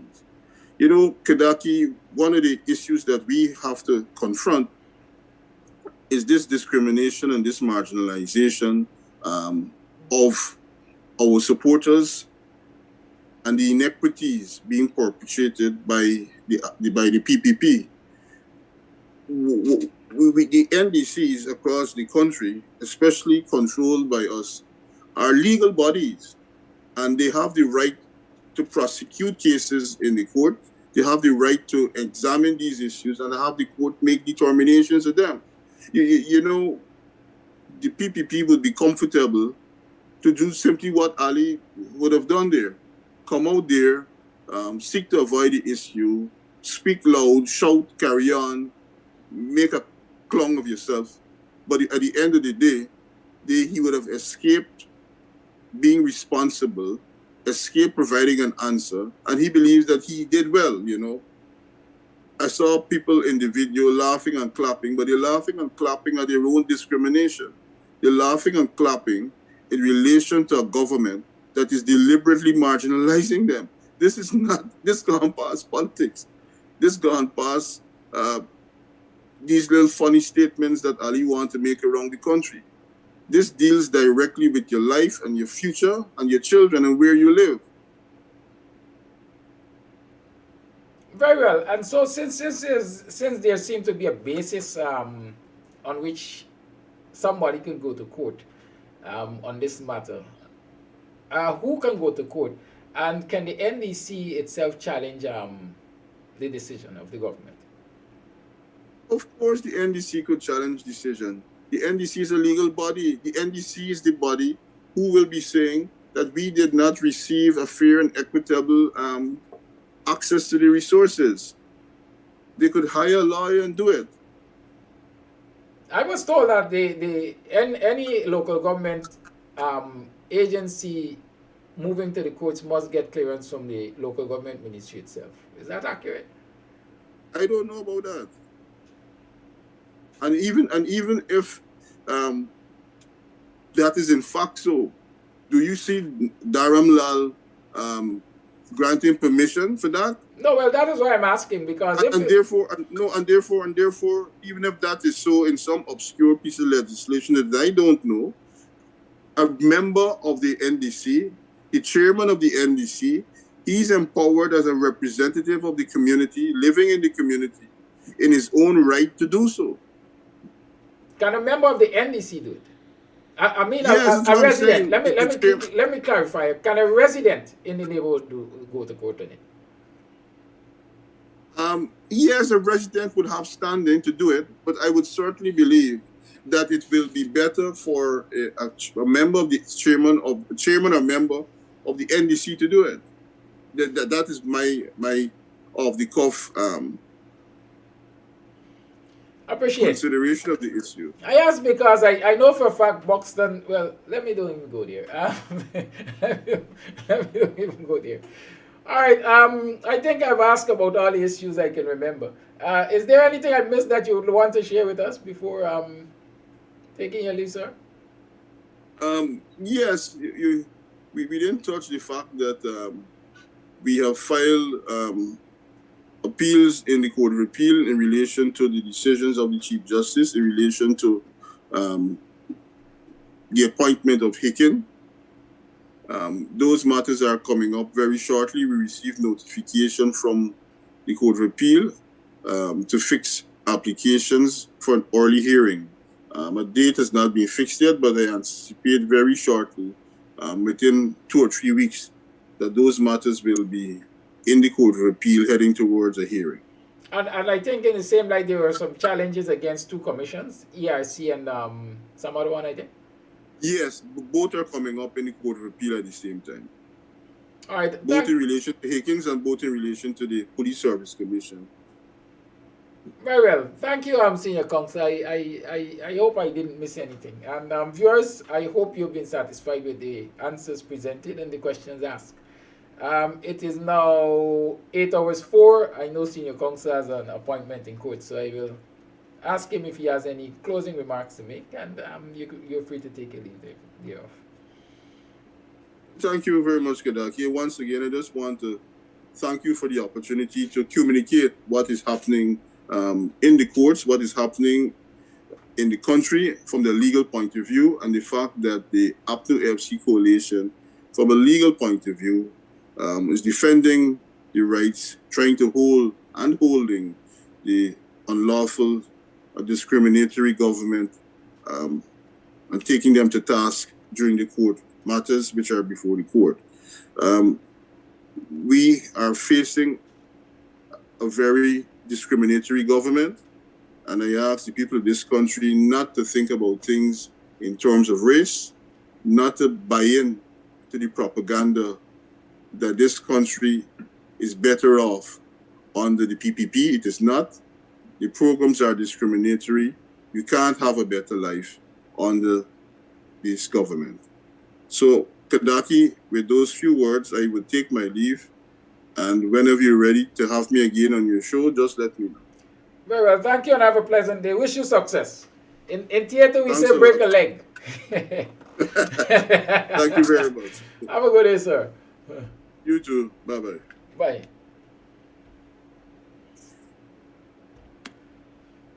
Oh, yes, you've had, yes, that was Senior Counsel ROYSDALE for chatting with us about what's happening in the court with all of the matters. Listen, I can imagine the legal team for the coalition and so on being extremely tired, man. This thing is a tiring thing. It seems as though every day you gotta be in court. Yes. But you know, the battle has to be fought on many fronts. And so I'm reminding you that at 12 o'clock today, we are going to be in front of GCOM. Let's go to GCOM at midday. High noon! Right? Some people say gunfight at high noon. This is no gunfight. We're simply going in front of GCOM to say, listen, we recognize that we're dealing with an apartheid government. We recognize that governments can be changed through free, fair, and credible elections. And the basis for any free, fair, and credible election is a clean voters list. That is where it starts. And so we're going to go in front of GCOM today and demand that the process be started to ensure that we get free, fair, and credible elections by first having a clean voters list. So join the protest today at 12 o'clock. There can be no excuses. If you're living overseas, send out your relatives and friends, because just as how you send money to them, manifestation. You can send instructions to them, man. I know. Listen, y'all go there and partake in this protest. It's necessary. Free, fair, and credible elections begin with a clean voters list. Yes, Guyanese, join the protest 12 o'clock today in front of GCOM for a free, fair, credible elections beginning with a clean voters list. From one, from all. Yes, Guyanese, join the protest 12 o'clock today in front of GCOM for a free, fair, credible elections beginning with a clean voters list. Get up, stand up. Stand up for your rights. We understand all what Be reminded of who you're being governed by. This uncouth that agriculture animal. The agriculture minister has visited unity on several occasions. He has been one of the ministers who would have been engaging us. And if you recurring, if all the NDCs in Region 4 is issued with this 4... No, I'm not concurring on anything. No. I don't even know what you're talking about. All I'm saying is that one of the approach we're taking moving forward, based on letters and petitions from the community, is that we're going to involve the community in identifying the priorities and being part of the solution. Mr. President, nothing. I do accept it. I do accept that. But when you have 17 NDCs in Region 4, 17, just hear me out, please. No, I'm not going to hear that, because all the NDCs will get the benefit. There are many NDCs that can tell you that we did not invest $192 million. You make the other point when you have your political platform. No. I just want to make this point, and if you could just give me the opportunity. These 4 NDCs that I'm speaking about, I am finished with that. By the coalition. I am finished with that. I don't know. It is an insult. Hold. It's an insult for you to tell these people that their lives is controlled by the coalition. No one life is controlled by anyone but God. Take that and take it to the bank and bank it. I am here. Blatant manifestation of the arrogant and spiteful behavior of the minister to punish the people in those NDCs controlled by the PPPC. Hold. It's an insult for you to tell these people that their lives is controlled by the coalition. No one life is controlled by anyone but God. Take that and take it to the bank and bank it. Yes, you're tuned to the Buxtonian Morning Time. It is now 10 minutes past the 8 o'clock hour, and we're talking all kinds of things. And we're talking about what is happening in apartheid Guyana. There you saw, for the second, third, or fourth time, the behavior of that rabid animal, that uncouth animal. Uncouthness overload. And did you notice Ramson sitting there chewing like a goat? I thought it's only Roy, the goat, had bitten. But Ramson is sitting there chewing like a goat in front of the audience, in front of all the residents who are in attendance. Some people ain't got no training, they ain't got no class. As we like to say, they're crass. Right? Don't let those things don't miss those things, because here they send a message. It's a total disrespect and disregard for the people who are sitting there listening to them. We have no respect for you. We can do as we like in your presence. We can shout down your leaders and not allow them the opportunity to express themselves. There has to be uncouthness overload for a man who calls himself president to engage in basically a tussle for space to address an issue. People of class listen, they allow the presenter to present, and then they respond. Well, this guy has no class. No class whatsoever. I know his press secretary is a former colleague of mine from University of Guyana, a former classmate, and so on.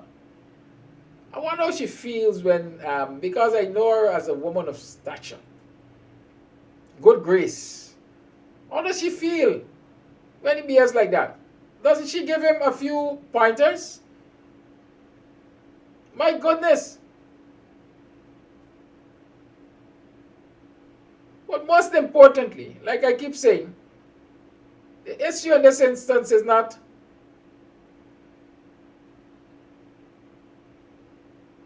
him not understanding the question. I believe it's an act of sidestepping the question. You know, I like to tell you all about ad hominem attacks. Attack the messenger instead of dealing with the message. Attack the messenger instead of dealing with the message. So he has no answer that could make him look good in any way, shape, or form. So let me attack Mr. Adams. And as we like to say in Guyana, put words in his mouth. We have to be aware of these things, and our people have to be aware of these things. I'm not hating anyone, but we need to do a lot more work on the ground to educate the populace in general and the coalition and opposition supporters in particular.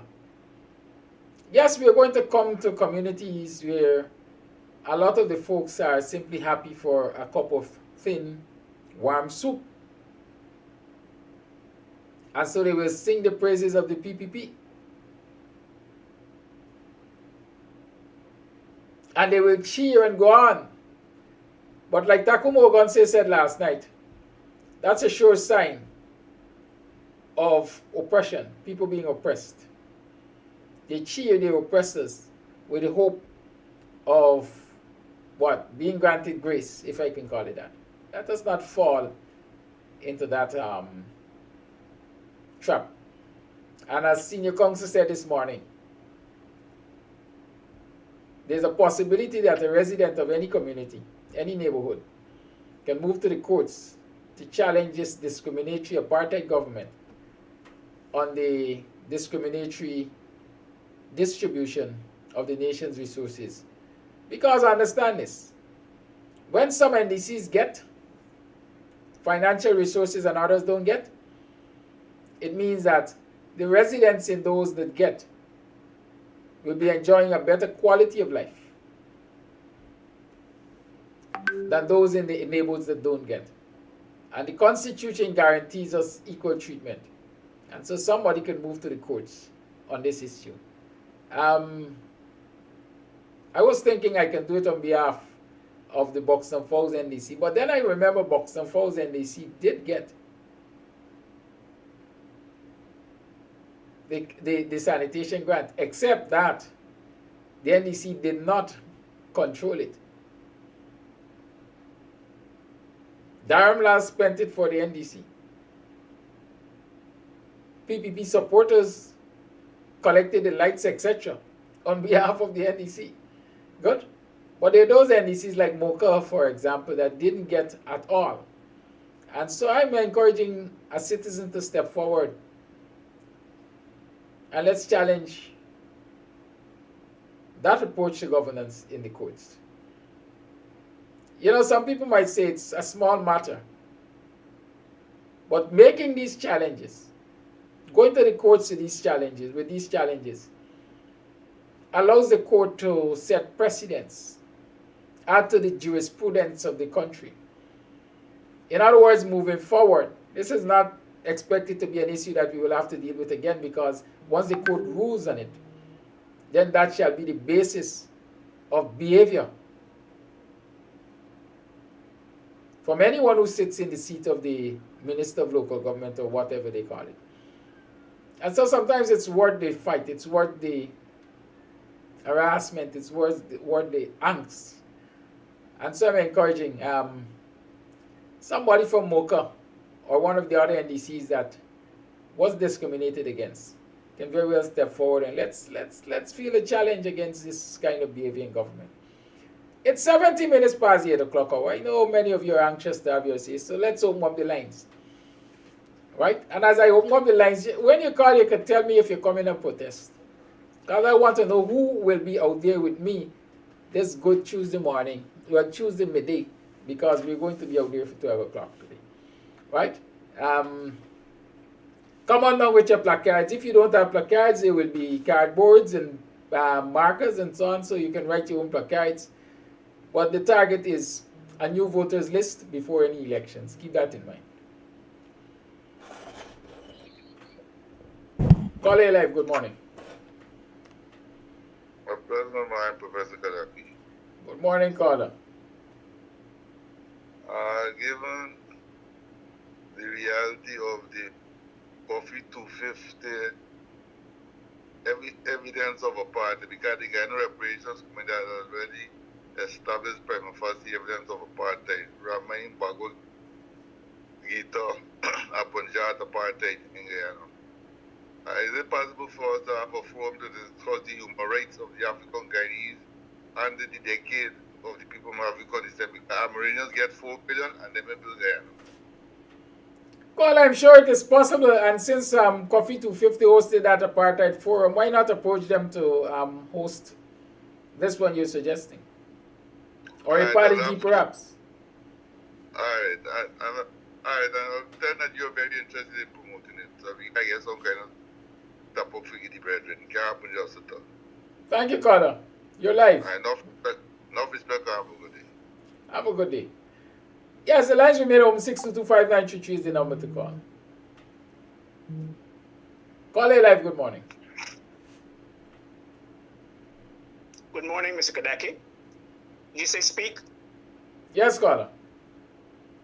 Yes, good morning, Mr. Kadaki. Good morning, everyone in the diaspora.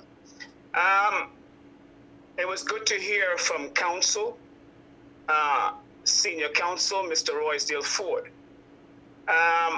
Very quickly, I like to say that we're glad that finally the coalition came and gave some PR, some public relations, which is way, way overdue.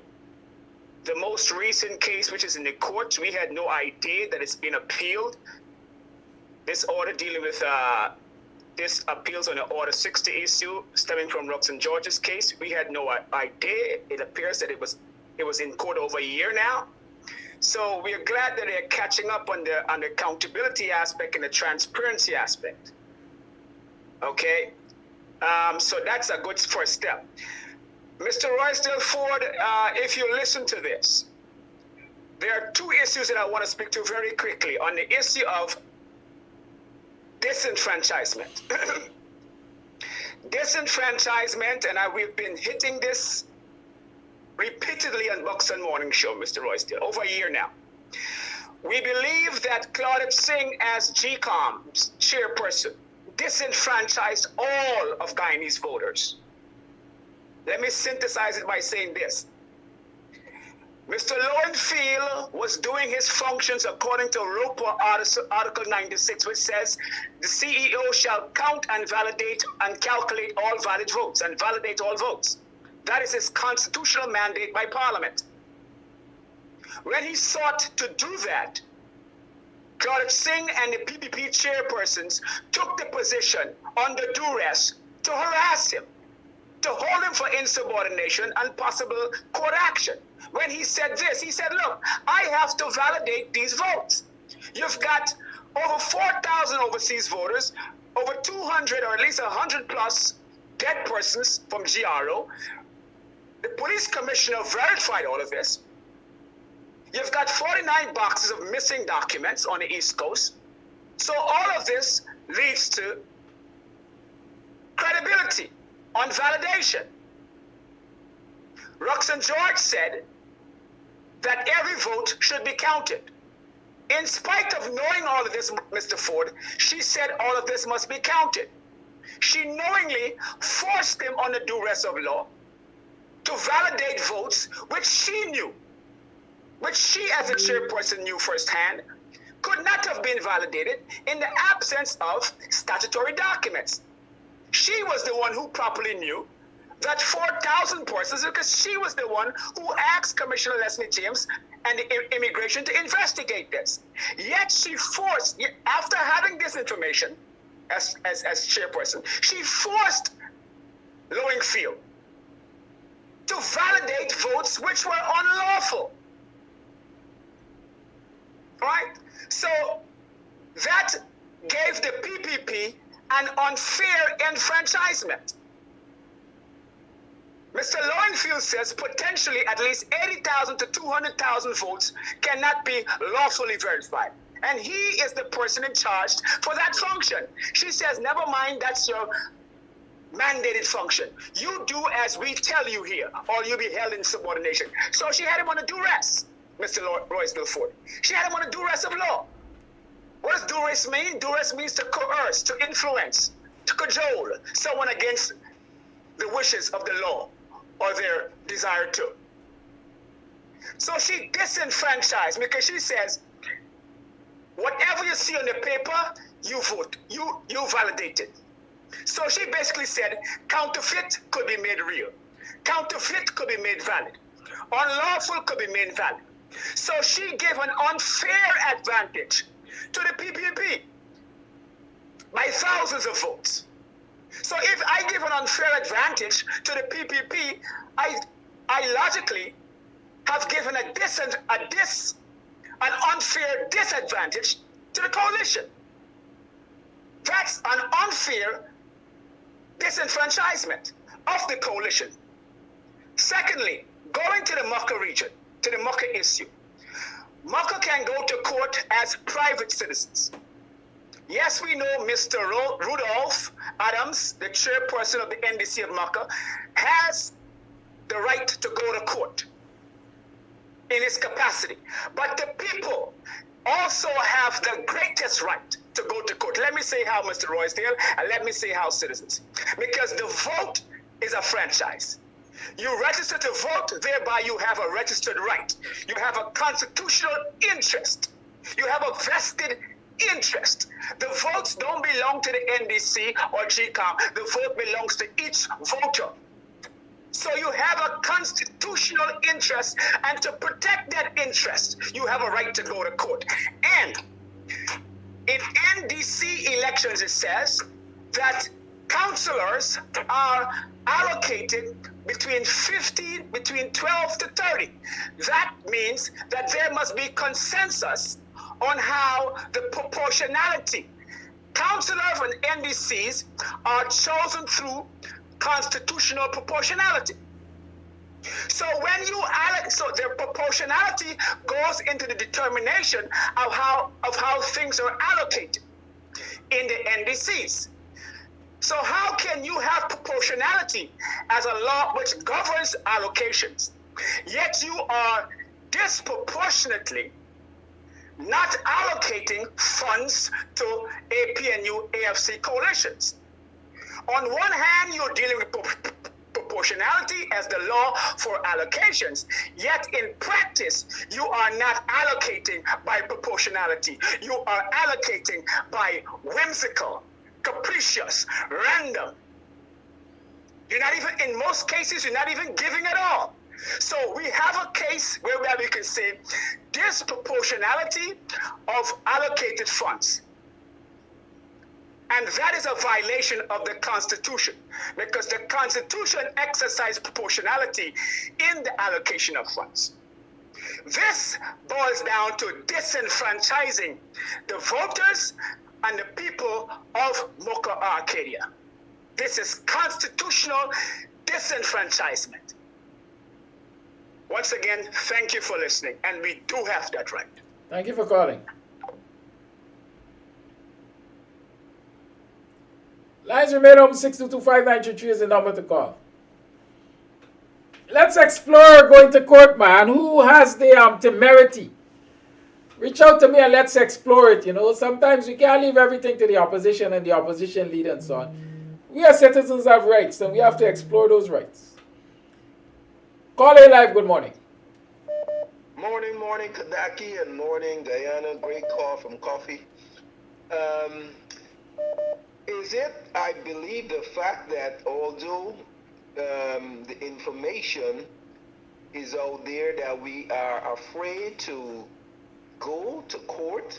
And one question that I've asked is that, is it a matter of money? Because if you go to court, you got to get a lawyer and stuff like that. And if we notice the state of our African people, you know, you can say we have, but we don't spend it wisely, or we're not doing stuff collectively so that we can get an attorney to challenge some of the issue. So we are fragmented in our ideas on what we want to do. So with all that is going on in the country, it just seems that we are inept and don't have our eyes on the ball, or simply just don't care. We just want, to just get by. And as a people, if we're thinking we're going to at least we're alive and just getting by, we're going to be in this state for hundreds of years. So until, we get some sense, we just being sentenced. And I implore all my fellow Guyanese in Guyana, and I'll contact my relatives in Guyana, to go out there and support the protests for a clean voters list. And again, without numbers, it's going to just look like a freak. These are things that happen once in a while, and we go back to sleep, we wake up for a minute, we go back.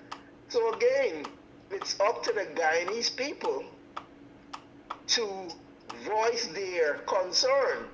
And then that stuff with Ali, I can't understand why the people actually clapped, and it seems like it was a joke to the ones who were there. And is everything a joke in their place? It's just ridiculous. And the engineering that that actually planned these roads are simply out of their friggin' mind. What was shown there in one of those pictures was simply a sidewalk as opposed to a road. So we continue to accept mediocrity in construction, continue to accept mediocrity with our politician, and we just going to say, man, we can't do anything. There is a lot that can be done, and I just implore all my Guyanese folks, don't wait on your Indian counterparts to do anything, because they're not going to do it. So it's up to us, and we always have to be the one that affect change. So my encouragement is to my African Guyanese people to get out there and show GCOM what is it that you want. That's my take. Thank you, caller. Caller live, good morning. Caller, you're live, good morning. Caller, you're live, good morning.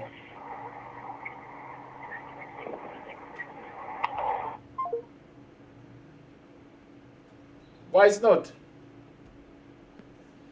Good morning, Mr. Kadasi. I'm calling in reference about protests that are going on.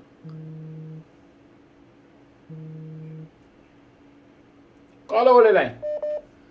And what I'm trying to say is, you have a protest today that's going on, and I think the people should come out and they should support this protest,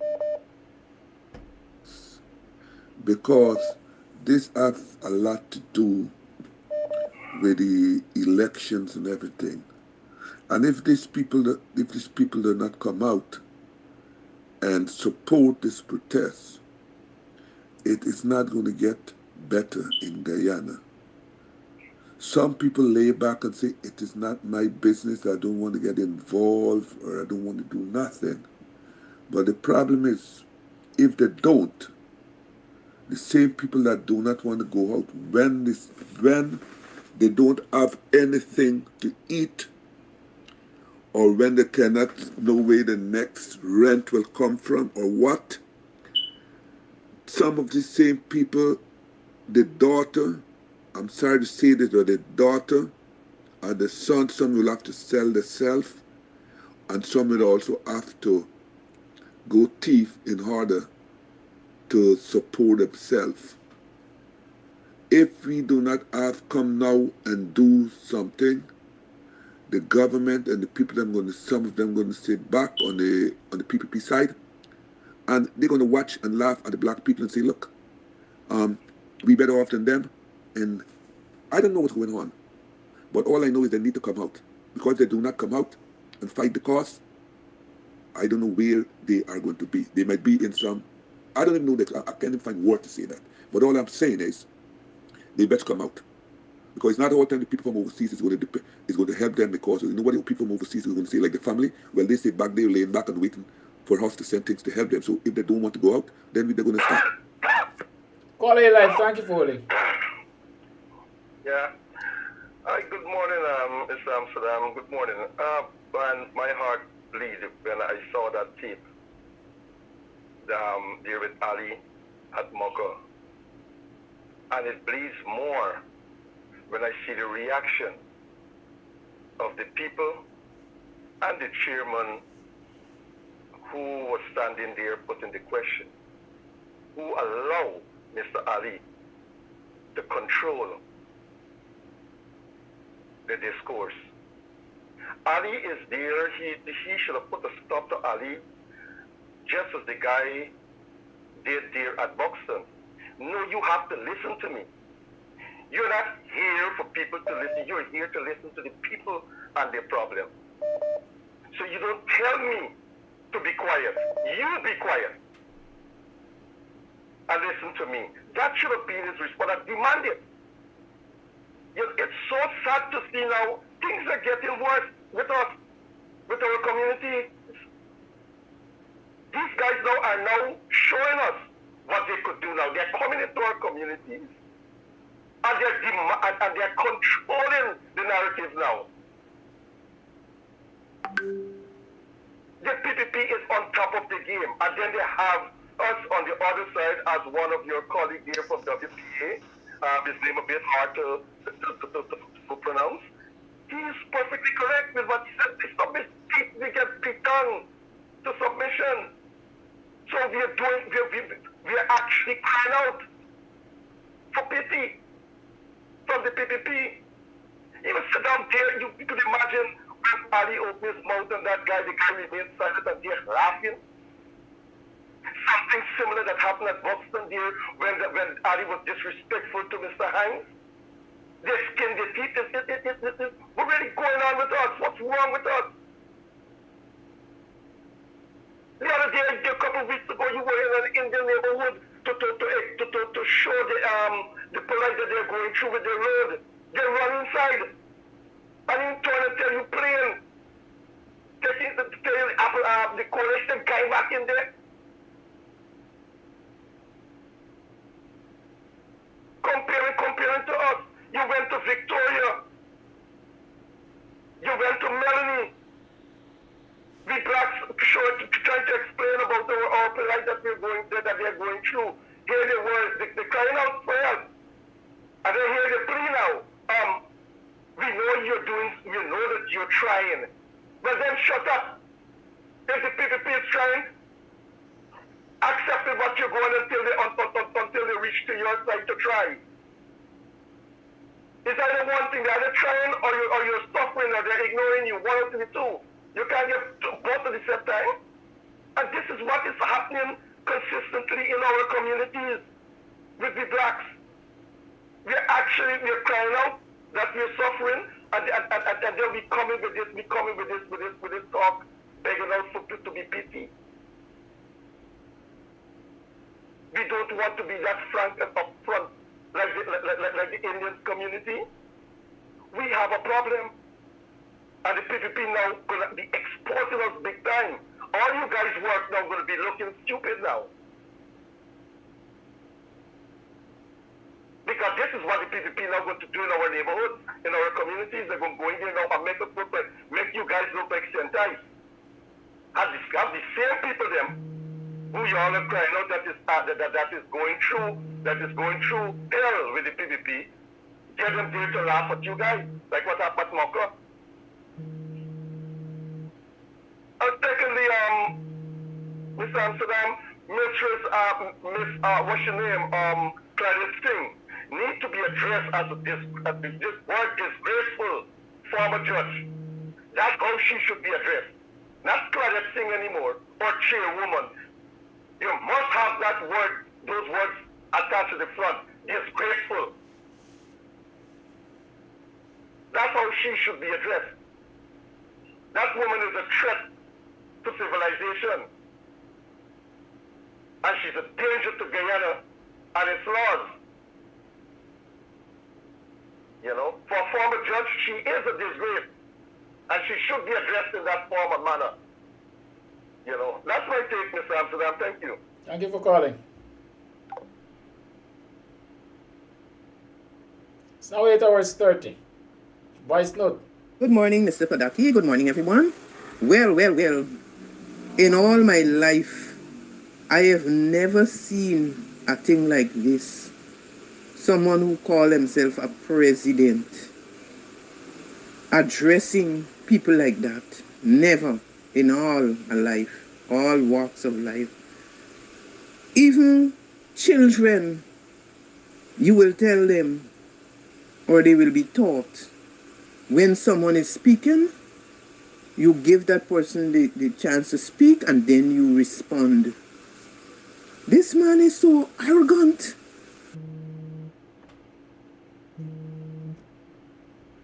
Call Holy Line.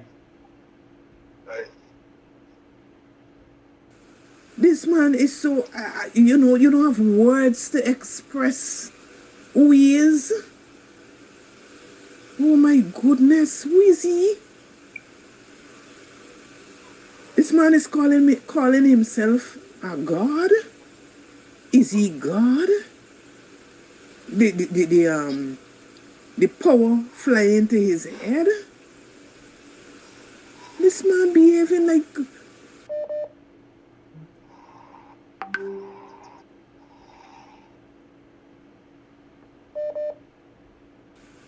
like if he's in a fisher shop, fishing park, or if he's in a rum shop. He have no, oh my goodness. Why? I tell you. This is beyond. I pray that something could be done so that you could have persons who could really lead. And appreciate people for who they are. He would not even allow the man to finish speaking. He jumping in. Hold on. Hold. What is that? Call it live. Good morning. Good morning, Brother Kadaka. Good morning to all the viewers and listeners. You know, I grew up amongst a lot of Rastafarian people. And there was a saying, if you have a chance, young one, you know, if you're in a house, if you're in a house with brothers and sisters and so on, and the food cook and or wherever sure say out and you get it because you say no, the chance. So with that, I'm contrasting that to the situation with NDC.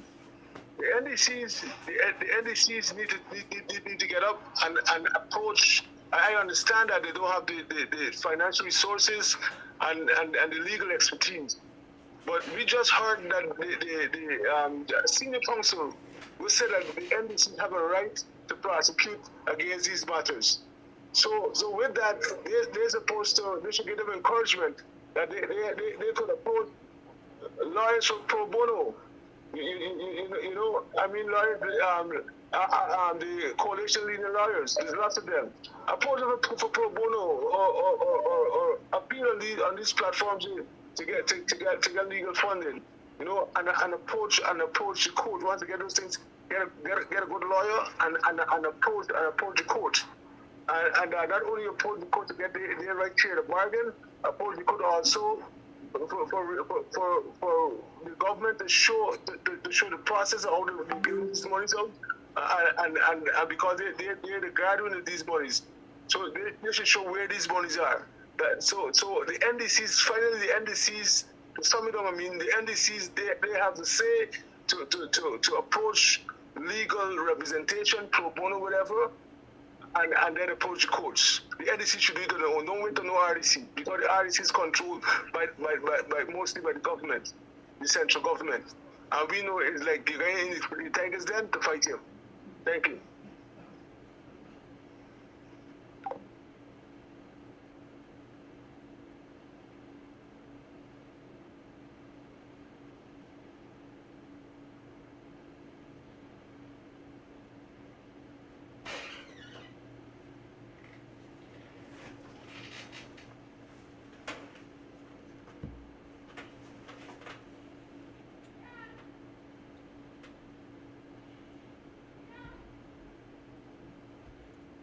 Kadaki, good morning. You know, sometimes you just feel hurt to see your people behave in a certain way. Those who were clapping Ali, just like Ali, and would remain the same way because all he got is promises. Kadaki, good morning. You know, this man parading as president that they installed there, parading as president of Guyana, he and his so-called ministers, what they think, whatever they think in this life, that they will get away with all these nonsense all the time.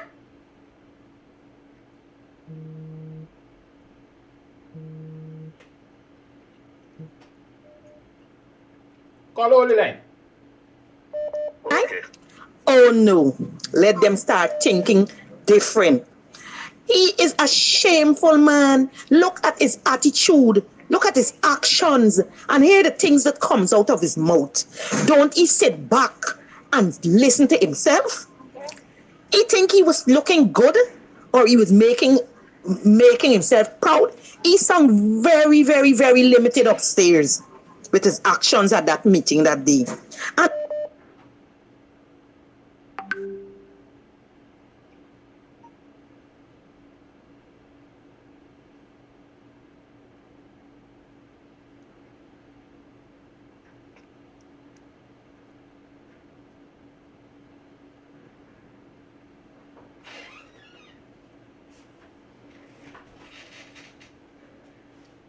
Call your live. Good morning.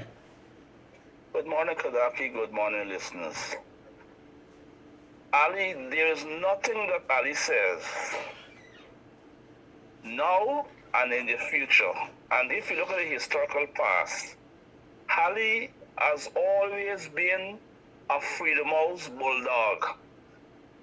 You can remember the incident at the Marriott when he stood in front there as a fat lump of cheese trying to overturn the minister's car and the manner of things he was carrying on.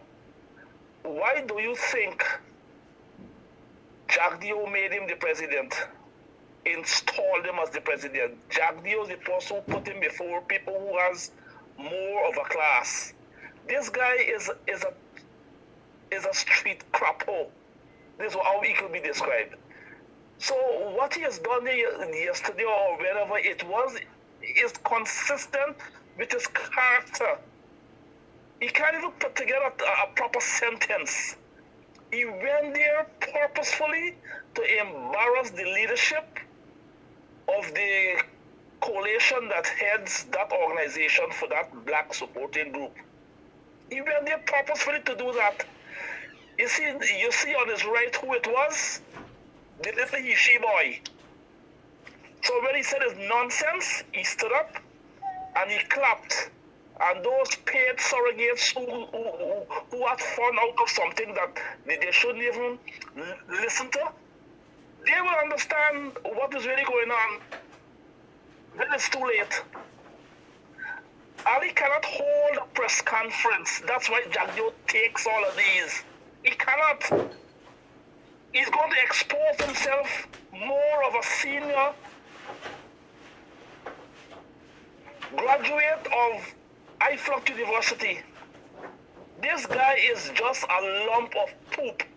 I don't know how on earth he is made a president of Guyana. This is embarrassing. This is a whole heap of embarrassment. This guy doesn't understand what it is to be a president. He doesn't have the decorum, the decency, the knowledge that goes with being someone who can articulate. He cannot talk on his feet. He is here, there, and everywhere looking for handshakes.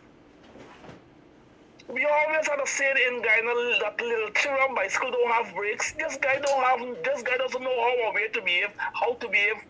I don't understand. I'm lost. Trust me. We need to do something about this. Right? We can't have this guy performing that kind of nonsensical behavior for another term. We can't have that. Something has got to be done. if the polls don't go the right way, we got to do something manually. Get this guy out of the way, man. This guy is a waste of time. This guy is an excuse. Oh my Lord, I don't know what more to say because I'm so disturbed with that. The guy didn't have a chance to say what he wants to say. There goes this dragon, this eye-flood dragon, just stamped in his way, and then we have folks laughing like if it's business as usual. Okay, guys, you stay well and have a good day. Thank you for your call. I don't know why you're all dwelling on Ali. I would expect people to dwell on the issues. Why are you all dwelling on Ali? You're all dwelling on the message, you dwell on the message. Look at the issues. Did you hear Ali say, moving forward, we are going to allow the people to decide on what the priorities are? Have you paid any attention to that statement? The people have representatives. The NDC chairman is one of the representatives of the people. The people voted for their representatives. The representatives have a responsibility of communicating with the people. NDCs are supposed to host village meetings, community meetings, neighborhood meetings, to consult with the people on issues going forward. I think that is more done in the breach than in the norm. But at the end of the day, the people, the NDC, the representatives of the people, are supposed to form the link between the government and the people. That's why they call it local government. Right? The people are supposed to communicate with their representatives who communicate with the government. But what Ali is saying, going forward, they will allow the people to decide what is priority. Well, let me give you an example of what the people decided based on what I learned last night. Mocha has two grounds, two community grounds if you call them that. One is small, more like a domestic ground, and the other one is a large ground, which meets international standards for football. In fact, I think it might be FIFA accredited. Representation is being made to have the ground fixed and so on and so forth. Ali and his crew is saying we will fix the small ground, call Holy Line. Representation is being made for the large ground. Ali turns to his crew, turns to the people and say, y'all decide which ground y'all want done. And of course, his crew said we want the small ground done, because that is what the handler wants. And some of the firm believe the group of people were in some corner there shouting and screaming and making a lot of noise, applauding and so on, were people organized by the PPP and their representatives in Mocha. And so at the end of the day, they had their way, do the small ground. Bidon's president said do the small ground. The illiterate minister of sports agreed that the small ground must be done. Not recognizing, and again I want to stop using these kind of words, because it is not a case that they don't recognize the importance and the relevance of the larger ground which is FIFA accredited. But they believe black communities do not deserve certain facilities. And so the synthetic track in Linden is left there, nothing is happening to it, it's not going forward as far as I know. Buxton ground was stripped of its zinc fencing and given chain link fencing that you can see through and through. And now Mocha ground, or the community of Mocha Arcade at Barnwell, they're going to have a small, insignificant ground fixed as against the larger ground, which is FIFA accredited. Those are the things you must consider. So when they say we are going to allow the people to decide, in short, they're saying we are going to allow our implants to decide.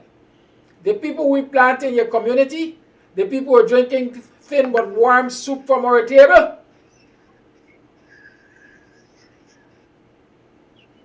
They will decide how the community moves forward. And their decision will be keeping with our intents and purposes, and that is to stagnate and discriminate against black communities. Those are the issues I want you to address. Lord Ali, we know he done so already. We know he arrogant. We know he's Bar Jagdi's puppet. We know all of that. Let us address what comes out of his mouth. Caller Live, good morning. Yeah, good morning. The things you say there, that's so true. But one thing I would like to talk on is that this thing, Ali, is always looking to the mean African men of standing. Because look what he said about Dr. Hinds. Then now this man was representing a black African, was representing, and he jumped to belittle the man in a public arena. Then when he came back from the States, after being summoned to attend Joe Biden as a judge with a prisoner, when he came back, look how he jumped down and cursed out Mr. Jeffries.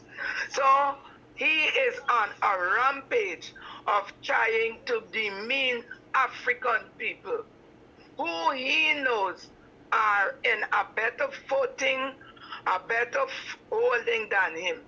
And I want to think it is because they say behind every strong man there is a good woman. And if you look at his partner and his partner mode of behavior in public places, it has to leave him wanting. So hence when you see an African man standing in a position of authority and the way that man deports himself, he knows behind that man it's a strong woman, and he knows that he does not have that within his house. So what I gonna do? I gonna attack you and I gonna bring you down. Now moving along with this court thing that the council was speaking about. He did bring out the facts, and I understand quite clearly what he was saying about the petition, and they got to take time to have the petition. But one thing I'm annoyed with is that public service, the thing with the oil well, the bill that they passed, they should have stuck out, because when was the election to get the fraudulent version of the election? The court used to be going to court. Sunday was court day. Midnight Saturday they got court. And what did the senior counsel got to do? Just like how the court was up and about at second notices to have relevant and matters that it's in benefit of the entire Guyanese, whether home or abroad, being expedited at such an urgent pace. There is where we should have stood up and said, me say you're going and leave, but let me do this thing before you go and leave. You got to hold the courts at ransom because the court first straight out to the people. We could walk for 10 minutes, you call me, we gonna be there. And that is what the opposition got to hold the court to. They started a floodgate during 2020 from March 2nd to August 2nd. And time now that we must have them at the same pace with any matters that we deem it's relevant. And when we do that, we don't care what they say. They have started it. And for deciding all and everything, the court must still see, we must not forget that we got the Isabel business still there with you. We must not let that drop off the radar. We must remember it. And when it comes to the new team that is taking over, they are now being the subject matter of Reuters. And when you, a little person, become the subject matter of people like Reuters and Isabel, the Vice News answer, you're walking lovely. But we must still keep putting the fire. And when it comes to the install, whenever I hear they come, I don't care if you're a vet or anybody is vet, I don't go because I know who I am. And I am not going to go to any meeting forum to let people, I was a queen, I was a princess from where I come from, to let nobody who come from the slums of India for make the ice past me. All of them who come from India came from the slums. And India would not have put the high-class Chacha, Brahmin, or whatever the caste was, to live in the slums. They lived in the big places. So them this will come to the Western world as indentured laborers, came from the slum area, and I'm not going to allow them to throw no filth in my face. Me and Freddie kiss soon. Bye-bye. Thank you for your call. Voice note. Good morning, Kadaki. All Guyanese must join you today in front of GCOM to demand a clean voters list and Claudette Singh's departure from GCOM. Guyanese misunderstand protesting works and it's their human and constitutional right to protest. When the world sees that people aren't turning out in volume to protest, they believe everything in Guyana is fine with the people. The world believes Guyanese are doing fine under the PPP, so they leave you alone. Guyana is an apartheid country, and you have to fight for your democracy. Get up, stand up. Stand up for Free, fair, and credible elections begin with a clean voters list. Yes, Guyanese, join the protest 12 o'clock today in front of GCOM for a free, fair, credible elections beginning with a clean voters list. Come one, come all. Yes, Guyanese, join the protest 12 o'clock today in front of GCOM for a free, fair, credible elections beginning with a clean voters list. I see enough for y'all. All of y'all call, none of y'all and tell me you're coming to the protest, but I'll see you at 12 o'clock. See you at 12 o'clock in front of GCOM. Free, fair, and credible elections begin with a clean voters list. Let us demand that list. Have a great day. Stay safe. Join Dr. Hinds tonight for Politics 101. And certainly we'll meet here tomorrow morning again after today's protest for another program of BUXTONIAN Morning Time. Have a great day. Be safe. See you guys on the